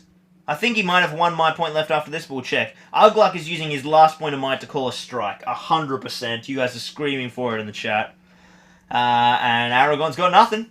He doesn't have his free, so there's no strike for Aragorn. So Ugluk will strike up, and he becomes fight 10. So if Ugluk rolls a 6, it goes to him. Now he has 2 attacks. He's on 5s with no might. He has 3 goblins with him. And they fail to get the 6 only on 5s. Aragorn has 3 dice. If he gets a 6, he will beat the striking Ugluk. Oh, he gets the 6. Why didn't we put more attacks in? Oh, and he pushes them back. He pushes them back. And Uruk Bane, all 3 strikes going into Ugluk. Let's do them 1 at a time. Chasing 5s to wound. Fails to wound. Oh! Someone's coming to say hi. Hello. Yeah, it's okay. Hey, sweetie pie. Yeah, hello, darling. Daddy's just filming today. He's doing his live stream. You smell like Vegemite. Alright, now Daddy needs that rule book. Oh, I need that for referencing the One Ring. Alright, monkey butts, let's go get you dressed. Yeah, that's right. That's Sauron, yes. Sauron, that's true. Right, we'll see Daddy very soon. Hey, Hazel's pointing out Sauron and squealing with delight. I don't know what that means. Two strikes left. Chasing 5s on Ugluk. He gets a 1. Come on, Aragorn. Come on, make it interesting. Oh, he gets a 4. Ugluk survives. Okay. But Ugluk is now out of might. Dear, oh dear, oh dear. Dear, oh dear, oh dear, oh dear. Hazeluck. Hazeluck. Let's do Legolas. Legolas fighting 4. Leggy rolls a big... Jeez, Legolas' ability to roll 6 has just been ridiculous this game. He kills a goblin for good measure. Oh no, they've both got shields, so no he doesn't. Alright, Gimli. 3 dice at +1. He gets the 6. And he will need 4s and 3s. He gets a 5 and a 6. 2 warriors dead, and that leaps him back to the front of the scoreline. This is just crazy killing. Alright. KS says, I think that means that she gives Ugluk another might. I'm almost tempted to rule it that way. Let's do the big fight of the turn, though. The heroic defending Frodo fighting 4 Urukai. Alright. Remember, Frodo is now Lord of the West. And he's gonna need it. The Urukai have rolled 5s. Bearing in mind, they halve their fight value because he's wearing the ring. So if he rolls a 5, he wins the fight. Let's see if he can Lord of the West up to a 6. Nah, it's a 2. Alright, well that's worrying. He's not trapped though, for some stupid reason. I think he's meant to be trapped. Yeah, I think that model got knocked. He's definitely 3-point trapped. So 8 strikes, needing 6s with heroic defense. He's unwounded at the moment. 1 wound. And 2 wounds. Frodo has, I think, 3 fate. Let's have a little look-see. You'd think I'd know by now. Yep, 3 fate, 2 wounds. Let's throw down some of those fate points, and he is out of might now. He passes the first, he fails the second, and he passes the third. So he has full wounds, no fate. That's not too bad, but he is now out of heroic defense. Alright. Let's do priority. I think we're getting pretty close to the end here. I'm not sure if Frodo's going to get off this board edge. It goes to evil again. Aragorn will call the heroic move. This time it pays off. Oh, whoops, these guys should have also separated. Yeah, Aragorn will call the heroic move. Simply to charge. Gimli's going to charge these 2 and throw a dagger. He misses. And then Frodo is just going to phase through the enemies. But he has to stay within 6 of Aragorn's heroic move, unfortunately. So he should probably charge those guys, actually. So he is going to move all the way down to here. So Frodo is 2 moves off the board edge. Oh, first he has to take a ring test. Which he passes, thank goodness. Alright, Evil's turn to counter-respond. Oh yeah, Lazy Goldie hasn't been moved in like 3 turns. Those guys forgot to get moved as well. Alright. Those 2 have been charged by Gimli, those 2 have been charged by Thinger. So Frodo cannot be charged this turn, so we got to send some goblins to try and stop him. 5 inches. He'll go 2.5 through the woods. He'll go 2.5 through the woods. Screw everyone else. Ugluk's going to go and deal with this pesky Frodo character everyone keeps talking about. So are all these goblins. We'll just leave the Fellowship heroes behind. Goldie's going to get in on support. Oh no, that was his move just then. No, he would be... That, yeah. He gets in on support on Aragorn. And that's it this turn. Evil move. We've got 1, 2, 3, 4, 5, 6, 7, 8, 9, 10, 11 warriors on the side of the board after a massive amount of killing in the last 2 turns. 1, 2, 3, 4, 5, 6, 7, 9, 10, 11. Every 4+ is a warrior coming back. Oh, it's not a good roll. It's a poor roll. Oh no, it's just under odds. So 5. 5 warriors are coming back. We'll just do a mix. And they are all coming back on this board edge and running straight towards Frodo. Now, can you guys see that? You might be off the board edge now. Yeah, you're well off the board edge. Let's do a little reframe there. Well off the board edge indeed. Okie dokie. Oh, Frodo's going to have to just like phase his way through all of those, hopefully, with a decent heroic move. So, let's do the fights. It's Leggy fighting 3. Does he set the tone with a big 6 once again? We're just going to clear these and give ourselves a little rolling space. He gets Snake Eyes. Leggy's first fluff roll. The goblins have got him. And Legolas has no fate, but full wounds. And he does not take a wound, because he's defense 4 and their strength 3. If there were Urukai there, he was in trouble. Aragorn fighting 3 and Goldie. Or 2 and Goldie, I should say. Goldie gets 5s. Aragorn gets 4s. Oh no. Here it is. 1-5 on this dice, and Aragorn is done for. And that is Aragorn cooked. That is victory for evil, and to be honest, I sort of forgot about that. That was tough. Legolas does have might left. Legolas has, I think he's only spent 1.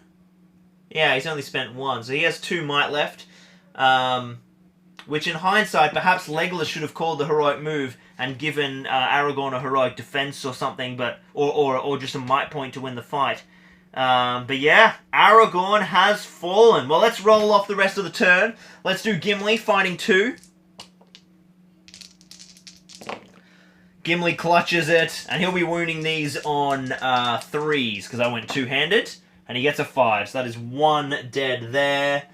Gone with the wind. Gondor is doomed. Yeah, Goldie coming in clutch. He got executed by Aragorn and ran the whole length of the board after respawning, got in support, wins the fight, and takes off his head. And I think it was Goldie who did all the big damage up front as well. Oh no, he got killed in the second turn, so...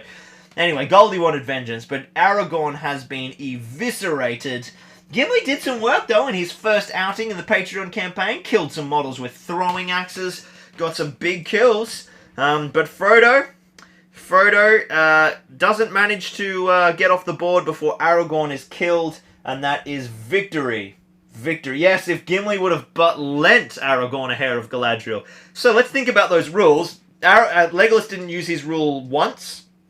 His 2+ shoot value. Gimli didn't use his rule once. Uruk came in clutch. Uruk killed a bunch of stuff. So that was really the only one that got used, and then there was no shooting for Frodo to do the blinding light with. Well, there was at the start, but we forgot, and he didn't take any wounds anyway. So, that is the end of our wonderful little Amon Hen scenario, guys. That was a ripper. Let me just swing this camera around, and then we will do a big old spin of the Patreon wheel and find out who is going to be the Patreon who becomes the official sponsor of Gimli, Son of Gloin.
Alright, sorry dudes.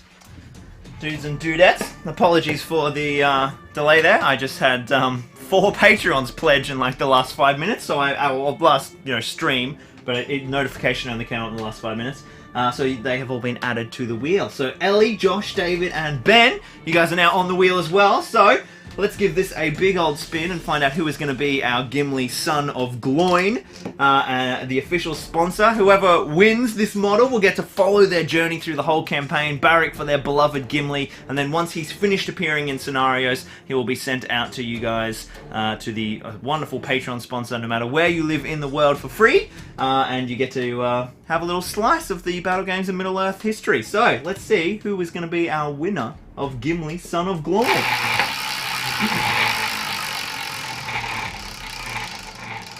Big old spin. Oh, we're in number 3. So, our potential winners are Tobias Goldner, Will Connell, Nathan Fee, James Morgan, Bede Porter, Ben Ratcliffe, Xiaoso Souza, Marcel H, who was in the chat early this morning, and TJ. Now, you'd think I'd have my dice prepared. Where's my dice? Here we go. My beautiful Zorpazorp dice. So we need 1, 2, 3, 4, 5, 6, 7, 8, 9. We're looking for a number between 1 and 9, re-rolling anything else. And we have got a 3, which is Nathan Fee. Mr. Nathan Fee, you are now the official Patreon sponsor of Gimli, Son of Gloin. Congratulations, I hope you like Durin's folk. He has got a lot of cool work to do in the scenarios coming up. Gimli's in so many scenarios. It's going to be cool. We've got a lot of cool stuff happening here. I don't know what's up next. I don't know where we go. This was sort of our catch-up stream because we'd left Gimli behind. So we went off the books, the magazines this time, because this was like a Minds and Moria thing, which we already did. In like a double. So now we've got to go somewhere else. We also have a very special stream coming up soon, which is going to feature a very special guest. Yes, there'll be more than just me on the live stream. It won't be the normal Battle Games format, and it's going to be something really, really crazy. All about list writing and list submission and cool army list formats for competitive tournaments and not so competitive tournaments, as the case may be. So, going to be very, very cool. That'll be an extra stream that we do as well. So yeah, thanks so much for joining me, guys, in this Battle Games in Middle-earth live stream edition. We're up to, what, number 25 or something by now? 26? We're getting through them. We've got 90 of these things to do before I have to think of a new format for my fortnightly live stream, so there's a lot of awesome Middle-earth left to cover. But as always, stay tuned. I've got like heaps of stuff coming, but there will be a little lull for about 2 to 3 weeks, which I talked about at the start of the video, because we are filming some insane stuff. And it takes a lot of work to film and prepare, but then April and May and June and July, there's going to be some wicked videos coming out from that. So stay tuned. I can't wait to show you guys. Right now, I'm going to go pack some orders for the store and then get straight back to working on Minas Tirith, the next section. And it's yeah, it's going to be very, very, very cool indeed. All right, I'll see you guys next time. Thank you so much, and stay safe, everyone.